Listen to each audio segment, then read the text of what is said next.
በስመ አብ ወመንፈስ ቅዱስ ወልድ አምላክ በስመ አብ ወመንፈስ ቅዱስ አሐዱ አምላክ በስመ አብ ወመንፈስ ቅዱስ አሐዱ አምላክ አሜን።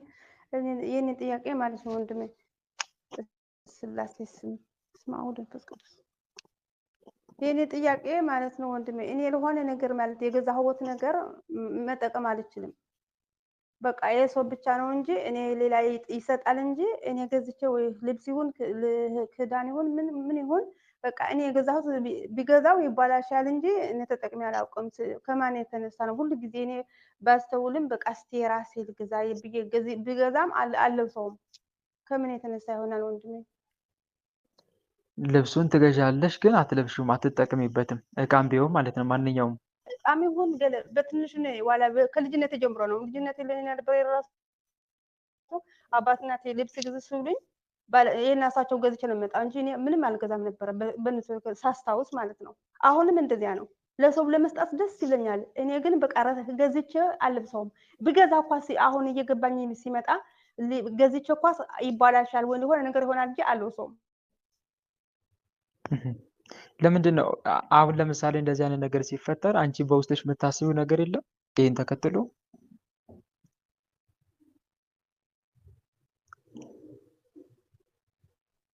ይሄን ተከትሎ የምታስቢው ነገር የለም? አይሰማም እንዴ ድምጼ?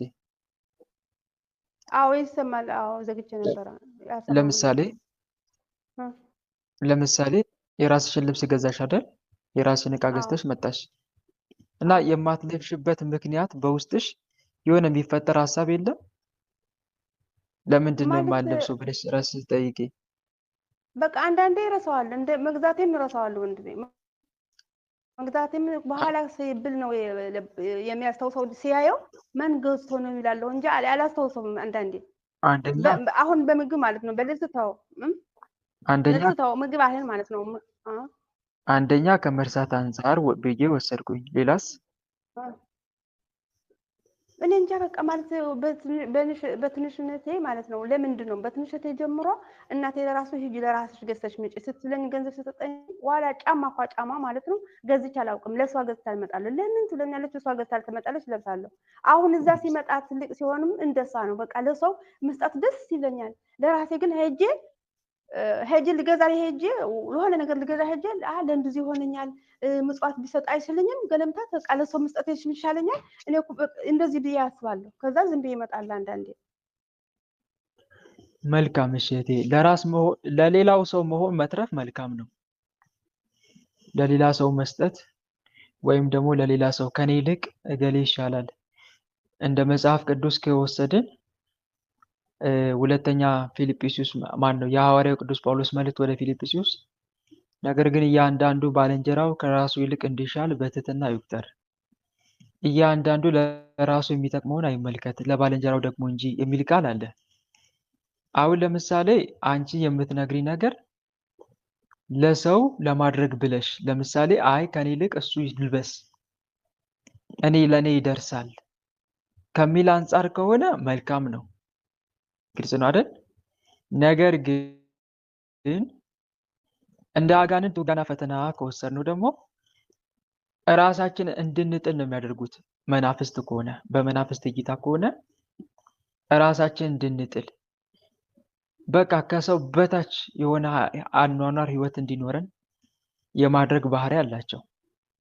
ወይም ደግሞ አንድ ሰው ሌላ ሰውን ሲረዳ ራሱን በማይጎዳ መልኩ ነው መሆን ያለበት፣ ማለቴ እስከ ማማረድ በማይደርስበት ሁኔታ ማለቴ ነው። አንድ ሰው ግን የሆነ ነገር ሰጥቶ የሚያማርር ከሆነ ወይኔ ለምን አደረኩኝ፣ ለምን ባዶ ሆንኩኝ፣ እንደዚህ ለምን ራሴን ጥላለሁ እስከዚህ ደረጃ ድረስ ብሎ ሀሳብ የሚፈጠርበት ከሆነ ይሄ ከአጋንንት ነው። አንዱ መረዳት ያለብን ነገር ይሄ ነው። የኛ መዋረድ የሚፈልግ አጋንንት ከሆነ ለኛ ምንም ነገር እንዳናስብ በማድረግ ሊዋጋን ይችላል ማለት ነው። ግን ሰውን ሲረዳ ራሱን በማይጎዳ መልኩ ራሱንም ሲጠቅም ደግሞ ሌላውን በማይጎዳ መልኩ መሆን መቻል አለበት። ሚዛናዊ መሆን አለበት። የራሱንም ጥቅም በጠብቆ የሌላውንም ጥቅም ጠብቆ ማለት ነው። ሌላውን እየጠቀመ ራሱ የሚጎዳ ከሆነ ያ ሰው ወደ ማማረር ደረጃ ይመጣል። ሌላውን እየጠቀመ ራሱ የሚጎዳ ከሆነ ማለት ነው። አይዘልቅም እስከ መጨረሻውም ድረስ ማለት ነው። ለተወሰነ ጊዜ ሄድና መጨረሻ ላይ በመስጠቱ አማራሪ ሆኖ ቁጭ ይላል። ራሱን ብቻ እየጠቀመ ሌላውን የሚጎዳ ከሆነ የሰው ንፉግ ነው የሚባለው፣ ከሃይማኖት ይወጣል። ለሌላውም ጭምር ማሰብ እንዳለብን፣ ነገር ግን መልካም ማድረግን ለሌሎችም ማካፈልን አትርሱ፣ እንዲህ ያለው መስዋዕት እግዚአብሔርን ደስ ያሰኘዋልና ብሎ ቅዱስ ጳውሎስ በዕብራውያን መልእክት ምዕራፍ 13 ላይ እንደተናገረው ማለት ነው። ስለዚህ ክርስቲያናዊ የሆነ አካሄድ እንዲህ ነው። ሌላውን በማይጎዳ መልኩ ራሳችንን እንጠቅማለን፣ እኛን በማይጎዳ መልኩ ደግሞ ሌላውን እንጠቅማለን ማለት ነው። ያንቺ አካሄድ ግን ሌላውን እየጠቀምሽ ለሌላው ትሆኛለሽ፣ ሌላው እንደዚህ አድርግታለሽ፣ ግን ራስ ጭራሽ የምትጎጂ ከሆነ ከአጋንንት ነው ብለን እንወስዳለን ማለት ነው። እነኚህ መናፍስት ደግሞ የቤተሰብ ዛር ሊኖሩ ይችላሉ። የቤተሰብ ዛር ሊሆን ይችላል። ሌላውን እንድንጠቅም ራሳችን ግን እንድንጎዳ፣ ለራሳችን እንዳናስብ እንድንጥል በማድረግ የሚፈታተኑ መናፍስቶች ሊኖሩ ይችላሉ። ከዚህ አንጻር ነው የምንመለከተው። ምናልባት ግን አንቺ ራስሽ እንድትፈትሽ የምፈልገው ነገር እኔ ለሌላው ሳደርግ ራሴን እየጠቀምኩ ነው እየጎዳው ነው የሚለውን ቼክ አድርጌ፣ ራሴን እየጎዳ ነው ወይስ አይደለም? እኔን በማይጎዳ መልኩ ነው ወይስ አይደለም? ሌሎቻችሁም ጭምር ለራሳችሁ ስታደርጉ ሌላውን በሚጎዳ መልኩ ነው አይደለም? እነኝን እየፈተሽን ብናደርግ መልካም ነው። ከዚህ ወጣ ከሆነ ግን ወይ ንፉግ ከሆንን ወይ ራሳችን ብቻ የምንጠቅም ከሆነ ራሳችን የምንጥል ከሆነ ይሄ ሁለቱም ከአጋንንት ናቸው ማለት ነው። ሁለቱም ከአጋንንት ናቸው፣ ሚዛናዊ ካልሆነ ማለት ነው። እና በዚህ መልኩ ራስሽን ፈትሽና የአጋንንት ከሆነ እግዚአብሔር አምላክን በሱ ባይጠይቀሽ እነኚህ መናፍስቶች እንዲያዙ ጥረት አድርጊ። ሁሌም ደግሞ ጠዋትና ማታ ጸሎት፣ ቋሚ ጾም፣ ጸሎት፣ ስግደት እንዳለ ሁሉ መናፍስቱ መፈተሽ ያስፈልጋል። በመቁጠሪያ እየቀጠቀጥሽ ማለት ነው። በዚህ መልኩ ግን ስንቀጠቅጥ በሶስት መንገድ መሆን አለበት። እሺ ወንድሞች፣ የመጀመሪያው ስንቀጠቅጥ ስራህን አቁም እያለን መሆን ያለበት። ስራህን አቁም። ሁለተኛ ደግሞ ራስን አጋልጥ። ሶስተኛ ታሰር። ወይም ደግሞ ስራህን አቁም የመጀመሪያ፣ ከዛ ታሰር ሁለተኛ፣ ሶስተኛ ራስን አጋልጥ። ግልጽ ነው አይደል? የመጀመሪያው ምንድነው? የኛ ዓላማ መናፍስት እንዲጋለጡ እኮ አይደለም። ዋና ዓላማችን ስራቸውን እንዲያቆሙ ነው። አጋንንት ስራቸውን ሲያቆሙ የኛ ህይወት ምን እየሆነ ይመጣል? እየተስተካከለ ይመጣል። ዴይ ቱ ዴይ፣ እለት በእለት፣ ቀስ በቀስ ነው፣ በአንድ አይስተካከልም። ቀስ በቀስ እየተስተካከለ ይመጣል ስራቸውን ሲያቆሙ። ሁለተኛ ምንድነው? እኛ የምንፈልገው ነው። ከምንፈልገው አንጻር ነው መቀጥቀጥ ያለብን። እሺ፣ አንደኛ ስራ እንዲያቆም፣ ሁለተኛስ እንዲታሰር፣ ሶስተኛስ ራሱን እንዲያጋልጥ። በዚህ መልኩ ነው መሆን ያለበት ለማለት ፈልጋለሁ። አንቺ መናፍስቶችን ስትዋጊ ስራችሁን አቁሙ፣ ሁለተኛ ታሰሩ፣ ሶስተኛ ራሳችሁን አጋልጡ። በዚህ መልኩ ነው መሆን ያለበት። እሺ፣ ይሄን ይመስላል። እሺ፣ ሌላ ጥያቄ? አሜን። ሌላ ጥያቄ? እኔ ልጠይቅ ወንድማ ወለተ ማርያም ቀጥይ። እሺ ወንድሜ አመሰግናለሁ።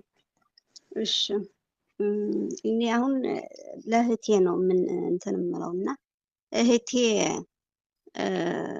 ልቧ ዝም ብሎ ለይቅርታ ልቧ ምንም የላትም። በቃ ቤተሰቦቿ ጋራም ሆነ ምንም ዝም ብላ ለይቅርታ ልቧ በቃ ድንድን ያለ በቃ ድንጋ። ኧረ ተይ ጥሩ አይደለም፣ ለይቅርታ ልብሽ ጥሩ ይሁን ምናምን ስላትኝ በቃ እኔ እኮ አይደለሁም፣ እኔ ጥሩ ላስብ ስል ጥሩ እንትን ልል ስል ክፉ ነው እንትን የሚመጣብኝ። በቃ ልቤ ድንጋ ነው። ቤተሰቦቿን በተለይ ቤተሰቦቿን በቃ እስከመቼም ይቅርታ አላደርግላቸውም ምናምን ነው የምትለው። በቃ ልቧ ማለት ነው ምን እንደሆነ አላውቅም። እሺ፣ ከዚያ ላይ ደግሞ በቃ ጨርስ። ከዚያ ላይ ደግሞ መንፈሱ ደግሞ ይጥላታል። ሰዓት እየጠበቀ ማለት ነው። ቢያንስ አሁን በበዓል አሁን በመድኃኔዓለም ቀን በእመቤታችን ቀን ዝም ብሎ መሬት አንስቶ በቃ በጣም በኃይለኛ ነው የሚጠላት። ዝም በጣም ነው የሚጠላት። በጣም አምል በላይ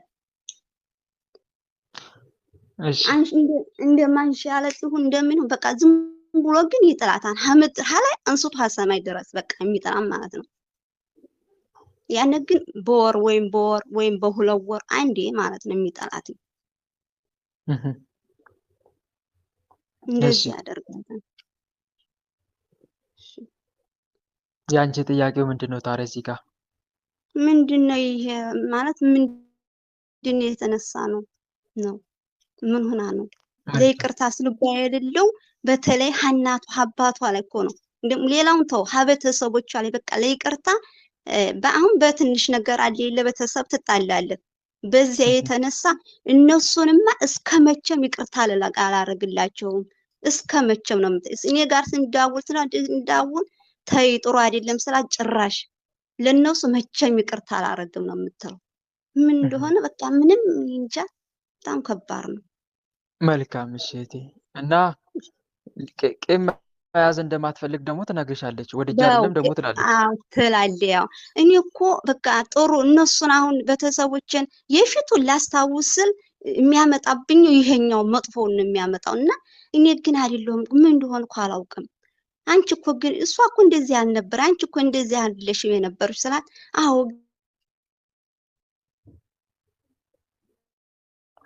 ማይክ ማንም ይዘጋባት።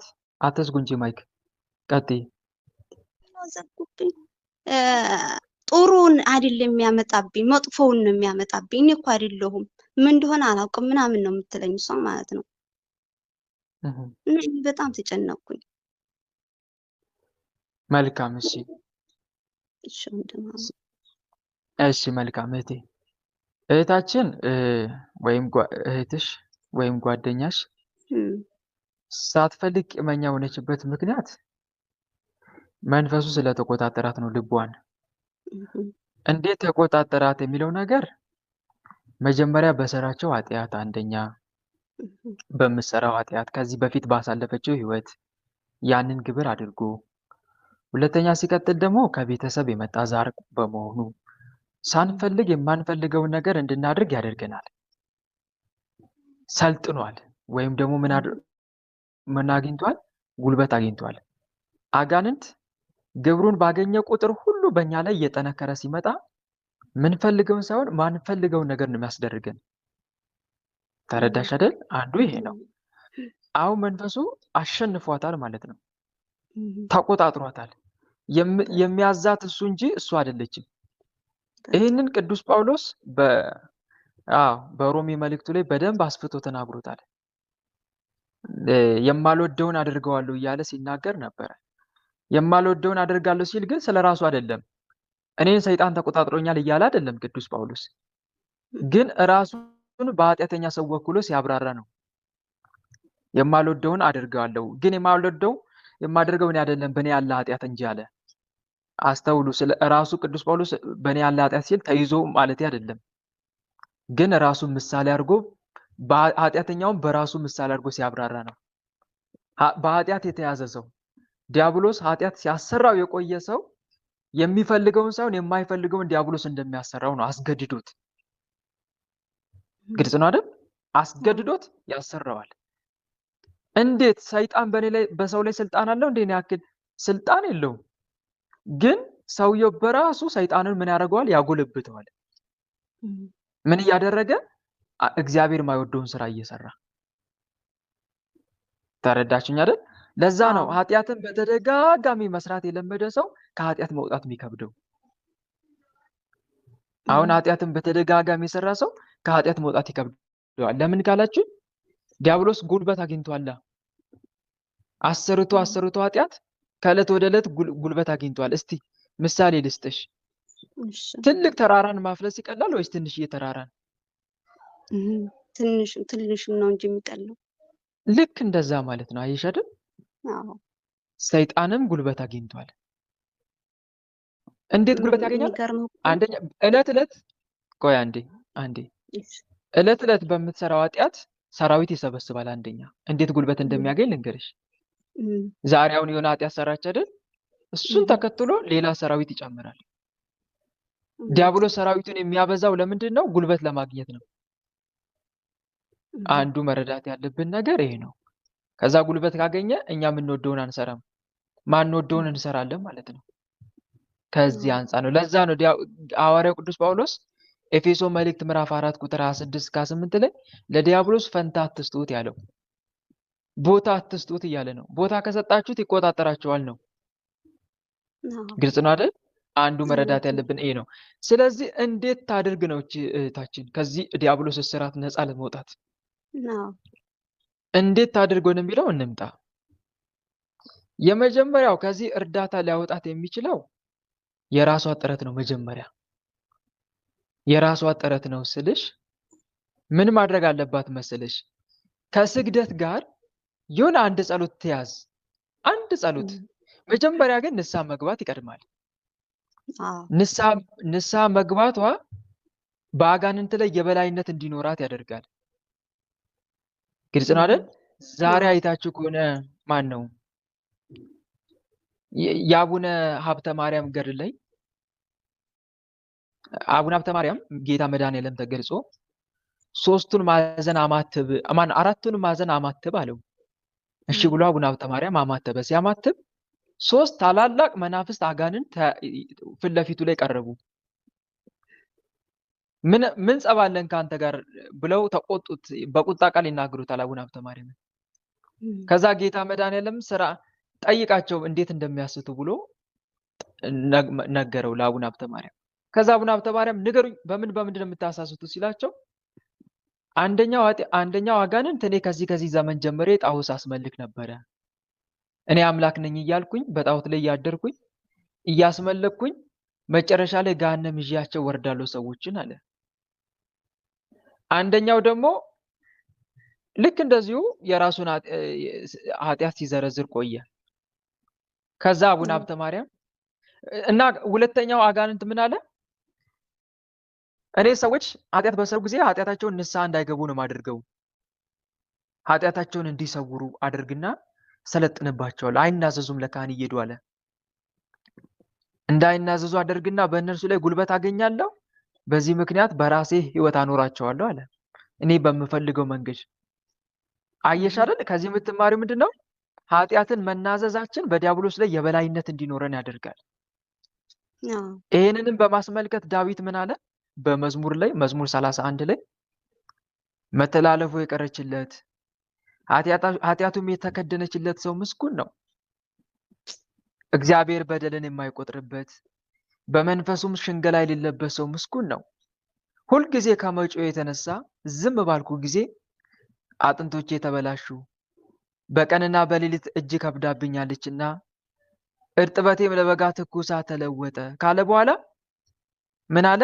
ኃጢአቴን ለአንተ አስታወቅኩ፣ በደሌንም አልሸፈንኩም። ለእግዚአብሔር መተላለፌን እነግራለሁ፣ አንተም የልቤን ኃጢአት ተውክልኝ። ስለዚህ ቅዱስ ሁሉ በምቹ ጊዜ ወደ አንተ ይለምናል፣ ብዙ የጥፋት ውሃም ወደ እርሱ አይቀርብም አለ። እዚች ላይ አስምርልኝ። ብዙ የጥፋት ውሃ ወደ እርሱ አይቀርብም ማለት ፈተና። የጥፋት ውሃ የተባለው ፈተና ነው፣ መከራ ነው በዲያብሎስ በኩል የሚመጣ።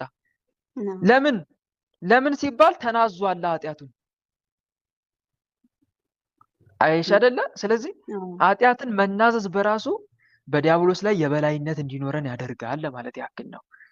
ስለዚህ አንደኛ መናዘዝ አለባት፣ ሁለተኛ ስጋው ደሙን መቀበል አለባት።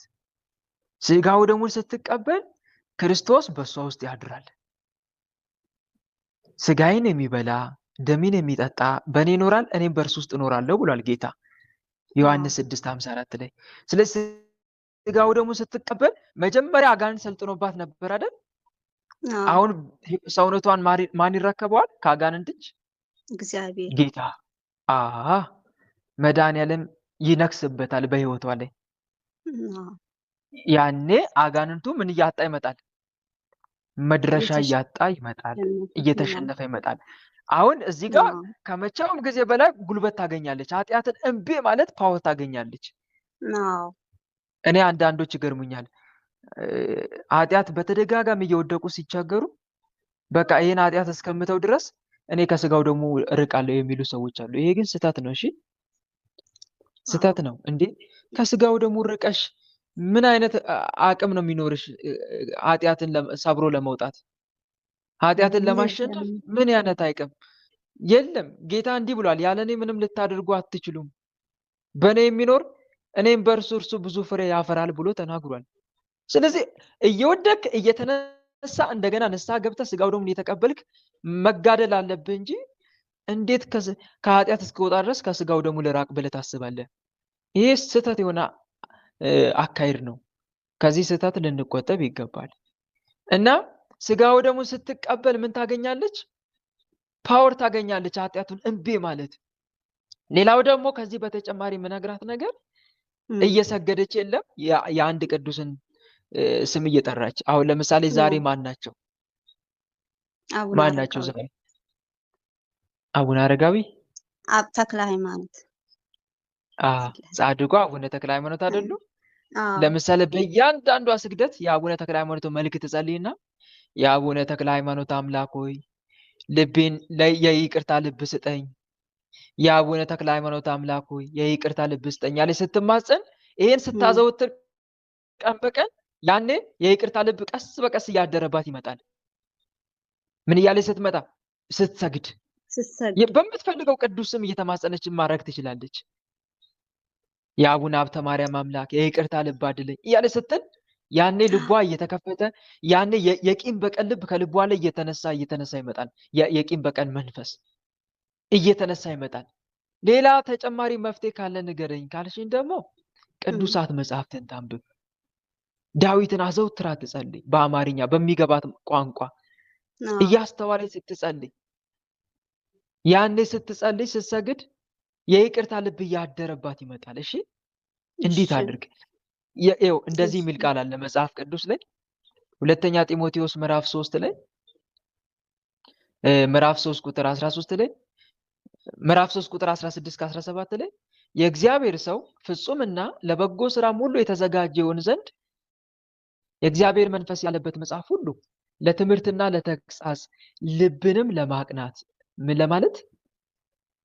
ለማለት አይሻልም? ልብ የሚቀናው ከምንድን ነው ከተባለ ከቂም በቀል ነው፣ ከክፋት ነው። ልብንም ለማቅናት በጽድቅም ላለው ምክር ደግሞ ይጠቅማል አለ። የእግዚአብሔር ቅዱሳት መጽሐፍት ልብን ለማቅናት ንጹህ ልብ እንዲኖረን ቅዱሳት መጽሐፍትን ማንበብ ይጠቅማል አለ። ታዲያ ንጹህ ልብ እንዲኖረን የሚያደርጉ ነገሮች ምንድን ነው ከተባለ ዳዊት ነው። መዝሙረ ዳዊት እንደ ልቤ ተብሏላ። ጌታ መድኃኔዓለም በጣም የዳዊትን ልብ ከመውደዱ የተነሳ ዳዊትን ከማፍቀሩ ከመውደዱ የተነሳ እንደ ልቤ ነው ያለው። ስለዚህ የዳዊት ልብ እንዲኖረን የዳዊትን ጸሎት ደግሞ በርትቶ መጸለይ ያስፈልጋል። መዝሙር በተመስጦ ሆኖ ዳዊት እንዲል ነበር። በነገራችን ላይ የዳዊትን ጸሎት አይታችኋል? መዝሙር 37ን እስቲ አይታችኋል? እንዴት ይመስጣል! አቤቱ በቁጣ አትቅሰፈኝ፣ በመዓትም አትገስጸኝ፣ ፍላጻዎች ወቅተውኛል፣ እጅህንም አክብደህብኛልና ከቁጣ የተነሳ ለስጋዬ ጤና የለውም፣ ከኃጢአቴም የተነሳ ለአጥንቶቼ ሰላም የላቸውም። ኃጢአቴ በራሴ ላይ ከፍ ከፍ ብሏልና እንደ ከባድ ሸክምም በላይ ከብዶብኛልና ከስንፍና የተነሳ ቁስሌ ሸተተ በሰበሰም፣ እጅግ ቆሰቆልኩ ተዋረድኩም፣ ሁልጊዜም በትካዜ እመላለሳለሁ እያለ ይናገራል። ዳዊት ታመምኩ፣ እጅግም ተቸገርኩ፣ ከልቤ ውዝዋዜ የተነሳ ጮኩ ይላል። ብቻ እያንዳንዱ ቃሉ ስለ ኃጢአታችን እንድንጸጸት የሚያደርግ ቃል ነው ያለው የዳዊት ቃል እና በተመስጦና እንዲህ እያለች ስትጸልይ መድኃኔዓለም የይቅርታ የንስሐ ልብ ለኃጢአት የተጸጸተ ልብ እየሰጣት ይመጣል ማለት ነው። ያ አጋንንቱም ከልቧ እየተወገደ መምጣት ይጀምራል። ግልጽ ነው አይደል? እንዴት አድርግ? እሺ ስለ ራሴ የእሷ እንኳ ብዙ ነው እና ስለ ራሴ ደግሞ አንድ ልጠይቅ።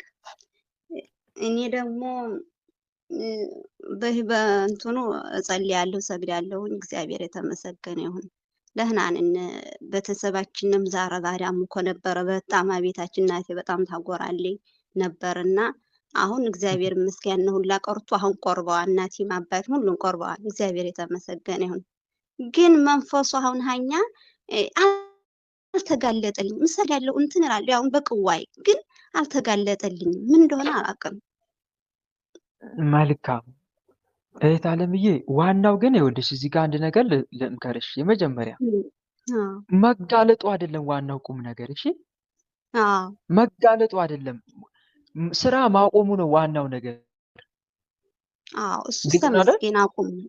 የመጀመሪያው ትልቁ ታርጌት ማድረግ ያለብን ወንድሞቼ ስራ ማቆሙ ላይ ነው። ስራ ማቆሙ ላይ መጀመሪያ አገዛዙን እናስቁመው፣ ስራውን እናስቁም። አንደኛ ትልቁ ነገር ግልጽ ነው አይደል? ይሄ ነው ዋናው። እኛ የሚፈለገው መንፈስ ቢጋለጥም ባይጋለጥም ብቻ ስራውን ያቁም። ህይወታችን አይበጥብጥ፣ ከአምላካችን ፍቅር አያርቀን። ግልጽ ነው። ህይወታችን አያመሰቃቀል። እሱ ነው ዋናው እንጂ መጋለጥና ለመጋለጥ አይደለም። ትልቁ ቁም ነገራችን አንድ እዛ ጋር መረዳት ያለብን ነገር ይሄ ነው። ሌላው እንዴት ነው የሚጋለጠው? አልጋለጥ አለኝ ከተባለ መጸለዩ መስገዱ መልካም ሆኖ ሳለ መንፈስ ግን እንዲጋለጥ የአምላክ ፈቃድ ያስፈልጋል። ሌሎቹ የተጋለጣላቸው የአምላክ ፈቃድ ስለሆነ ነው እህቴ። እንደዚያ ብዬ ችግር የለ። ሲጀመር እኔ ብትጋለጥ ባትገለጥም አንተ መበቀል ነው የምፈልገው ነው የምለው። ሲጀመር ችግር የለብኝም። ይኸውልሽ የአምላክ ፍቃድ ነው ዋናው ትልቁ ነገር። ማንም ሰው አምላክ ሳይፈቅድለት መንፈሱ አልተጋለጠለትም። እና ምን እናድርግ ከተባለ የአምላክን ፍቃድ አበክሮ መጠየቅ ነው። ጌታ ሆይ መጸለዩ እንዳለ ሆኖ መስገዱ እንዳለ ሆኖ መጾሙ እንዳለ ሆኖ ደግሞ የአምላክን ፍቃድ መጠየቅ። ጌታ የመድኃኒዓለም ጠላቶችን አጋልጥልኝ እንዲናዘዙ ፈልጋለሁ እያልሽ ፍላጎትሽን ንገሪው ለመድኃኒዓለም። ታዲያ እግዚአብሔር ደግሞ ጊዜውን ጠብቆ የአንቺን ብርታት አይቶ ያጋልጥልሻል ማለት ነው። እንዲህ ብሏል እሱ፣ ያለኔ ምንም ልታደርጉ አትችሉም፣ ያለኔ ምንም ልታደርጉ አትችሉም ብሏል። ምን ማለት ነው? የሆነ ነገር እንዲደረግላችሁ ስትፈልጉ እኔን ጠይቁ ማለቱ ነው። አሁን አንቺ መንፈስ እንዲጋለጥ አይደል የምትፈልጊው? እሱን ጠይቂ፣ ያኔ እሱ ይይዝልሻል። መልካም መድኃኒዓለምን እየጸለሽ ጠይቁ። ጌታ መድኃኒዓለም በመናፍስት ላይ ያሰለጠንከን አንተ ነህ። እባቡን ጊንጡን ትረግጡ ዘንድ በአጋንንቱ ላይ ስልጣን ሰጥቻቸዋለሁ ያልከን አንተ ነህ። እኔ ጋር ያለ የቤተሰብ ዛር መንፈስ እንዲጋለጥ እፈልጋለሁ። በአንደበት የሆነው ስራውን እንዲያጋልጥ እንዲያወራ እፈልጋለሁ፣ እንዲያዝ እፈልጋለሁ። እሱ እንዲጋለጥ ደግሞ ያንተ ፈቃድ ያስፈልጋልና ጌታዬ ፈቃድን አጥብቄሻለሁ፣ እባክህ የልቤን መሻት ፈጽምልኝና ጠላቴን አጋልጥልኝ ቢዩ ያጋልጥልሻል በእርግጠኝነት። መልካም በጣም የማመሰግነው ጸጋውን ያብዛልኝ። አሜን አሜን። እኔት በርቺ። እሺ እህተ ገብርኤል አቤት እሺ እኔ ነኝ ወደ እሷ ገብርኤል የትኛው እህተ ገብርኤል እሺ እህተ ገብርኤል ነፍሴ ሆይ የሚል የለም? ነፍሴ ሆይ እሺ ቃለ ሕይወትን ቃለ በረከትን ያሰማልን፣ ጸጋውን ያብዛላችሁ፣ ጸጋውን ያብዛልን። አሜን አሜን። እድሉ ስለሰጠኝ አመሰግናለሁ። እና የኔ ጥያቄ ወደ ሀገሬ ለመግባት ፈልጋለሁ። ነገር ግን በጣም ነው የምፈራው። ማለት በስደቱ ዓለም ነውና እግዚአብሔርን ያገኘሁትኝ። አሁንም ከሱ መራቅ አልፈልግም። እዚህ እንዳገኘሁት እዛም ሄጄ እዛ ባለሁበትም በተመቸኝም ባይመቸኝም እግዚአብሔርን ማመሰገን ፈልጋለሁ። ከዚህ ህይወት ውስጥ መውጣት አልፈልግም እና ወደዛ ሳስብ በጣም እፈራለሁኝ። ከዚህ ከያዝኩት አቋሚ ወርድ ሆነ ብዬ በጣም እፈራለሁኝ እና አስብና እንደገና እቀራለሁ ከመንፈሳዊ ህይወት። አዎ በጣም እፈራለሁና። እሺ መልካም እህቴ፣ መፍራትሽ መልካም ነው። በነገራችን ላይ አልጠላውም፣ ጥሩ ነው። መፍራትሽን እደግፈዋለሁ። ምክንያቱም የምትፈሪው መንፈሳዊ ህይወቴን ቢጠፋብኝ እስከሚል ስጋት አይደለም?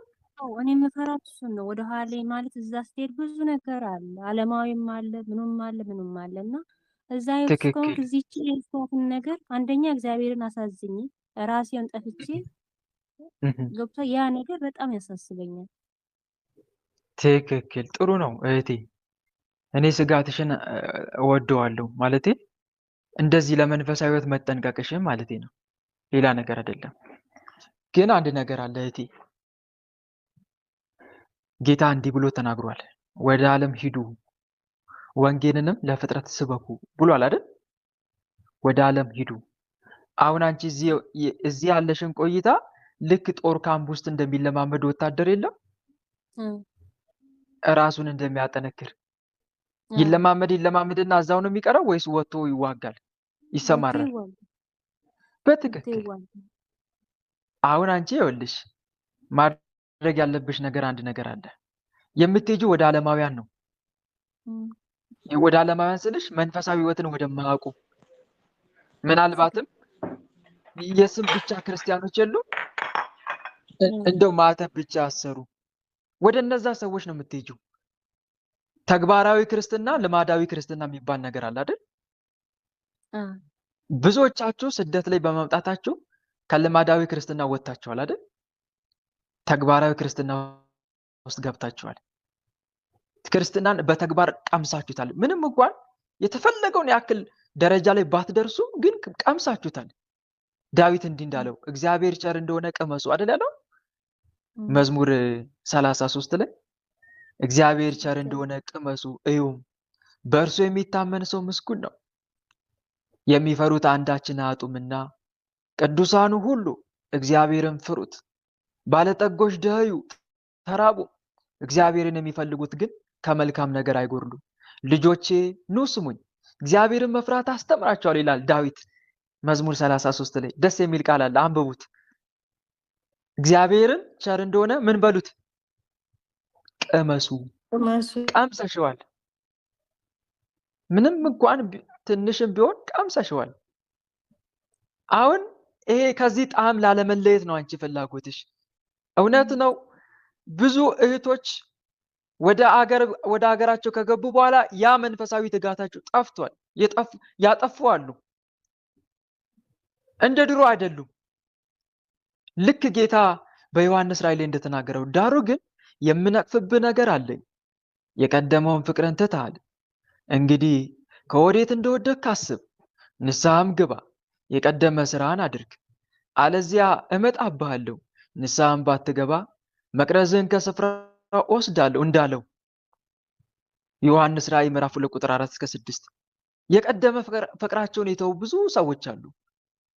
ድሮ ስደት ላይ ያሉ በጣም ኃይለኛ ስግደትን የያዙ ቢሰግዱ ማይጠግቡ፣ ቢያመሰግኑ ማይጠግቡ፣ ለነሱ ስደት ይሻላቸው የነበረ ከመንፈሳዊ ሕይወት አንጻር ነበሩ። አሁን ግን ሀገር ሲገቡ በቃ በዓለማውያን ህዝብ ታውጠው ኖርማል ዓለማዊ ሆነዋል። የስም ክርስቲያን ሆነው ቀርተዋል። በነገራችን ላይ እንድንሰደድ ያደረገውም ፈጣሪ ለዚህ ዓላማ ነው። ክርስትናንም ጭምር እንድንማር ነው። ስደት ለአንዳንዶች ጥቅም ነው። ቤተክርስቲያን ሆኖላቸዋል። እንደ ትዝታ መካሪ፣ እንደ ስደት አስተማሪ የለም ይባላል። ትምህርት ቤታቸው ሆኗል ለብዙዎች። በዛው ልክ ደግሞ ለአንዳንዶች መጥፊያቸውም ጭምር ሆኗል። ወደ ስደት ሄደው ሃይማኖታቸውን የቀየሩ አንድና ሁለት አይደሉም፣ በጣም ብዙዎች አሉ። እንዲህ አይነት መንፈሳዊ ትምህርት ባለማግኘታቸው የቀሩም ደግሞ አሉ፣ በዛው ልክ ማለት ነው። በእውነት ወንድሞች እግረ መንገዴን ፈጣሪያችሁን አመስግኑት። እሺ፣ በእውነት መድኃኔዓለም ተመስገን በሉት። ስላደረክልኝ ሁሉ ምን እከፍልሃለሁ በሉት። በእውነት እናንተ እኮ ያላገኛችሁትን ስንት ያላገኙ አሉ። እንደናንተ የመማር እድሉን ያላገኙ በዓለማዊ ነገር ተውጥ አንድም ባለማወቅ አንድም ዓለም ያሸነፈቻቸው እኮ ስንት አሉ። ዳዊት ስላደረገልኝ ሁሉ ለእግዚአብሔር ምን እመልሳለሁ ብሏል። እናንተም አመስግኑት እግዚአብሔር አምላክን፣ በጥቂቱ አመስግኑት። እና አንድ የምነግራችሁ ነገር ይሄ ነው። ይሄ መታደል ስለሆነ ማለት ነው። እና ወደ ዋናው ሀሳብ ስመጣ ወደ ዓለማውያን ወደ አገራቸው ሲገቡ ሙሉ ለሙሉ እርግፍ ያደረጓሉ። ደግሞም ስቴብል ሆነው ይቀጥሉ አሉ። መንፈሳዊ ህይወታቸውን ምንም ሳያቀዘቅዙ እንደውም ቅዱስ ቁርባን ተቀብለው ቶሎ ቶሎ ስጋው ደሙን እየተቀበሉ ያሉ ደግሞ እህቶቼ ወንድሞቼ አሉ። ያወሩኛል፣ በውስጥ የማውቃቸው አሉ። በጣም ጎበዝ ሆነው ስጋው ደሙን እየተቀበሉ በጣም ትልቅ ደረጃ ላይ እየደረሱ ያሉ እህት ወንድሞች አሉ። ስማቸውን ብጠራ ለነሱ ጥሩ አይደለም፣ ግን አሉ አሁንም ቢሆን። በዛው ልክ ደግሞ ወይኔ ወንድሜ ድሮ እኮ ስደት ላይ እንዳለው ደክሜ ቀረው እኮ ያሉም አሉ። እንደ ድሮ አይደለውም፣ እንደ ድሮ አልሰግድም አልጸልይም ያሉኝም ደግሞ አሉ በዛው ልክ። ስለዚህ ስጋትሽን ወደዋለሁ ያልኩሽ ለዛ ነው እህቴ። እና ምን እናድርግ ነው?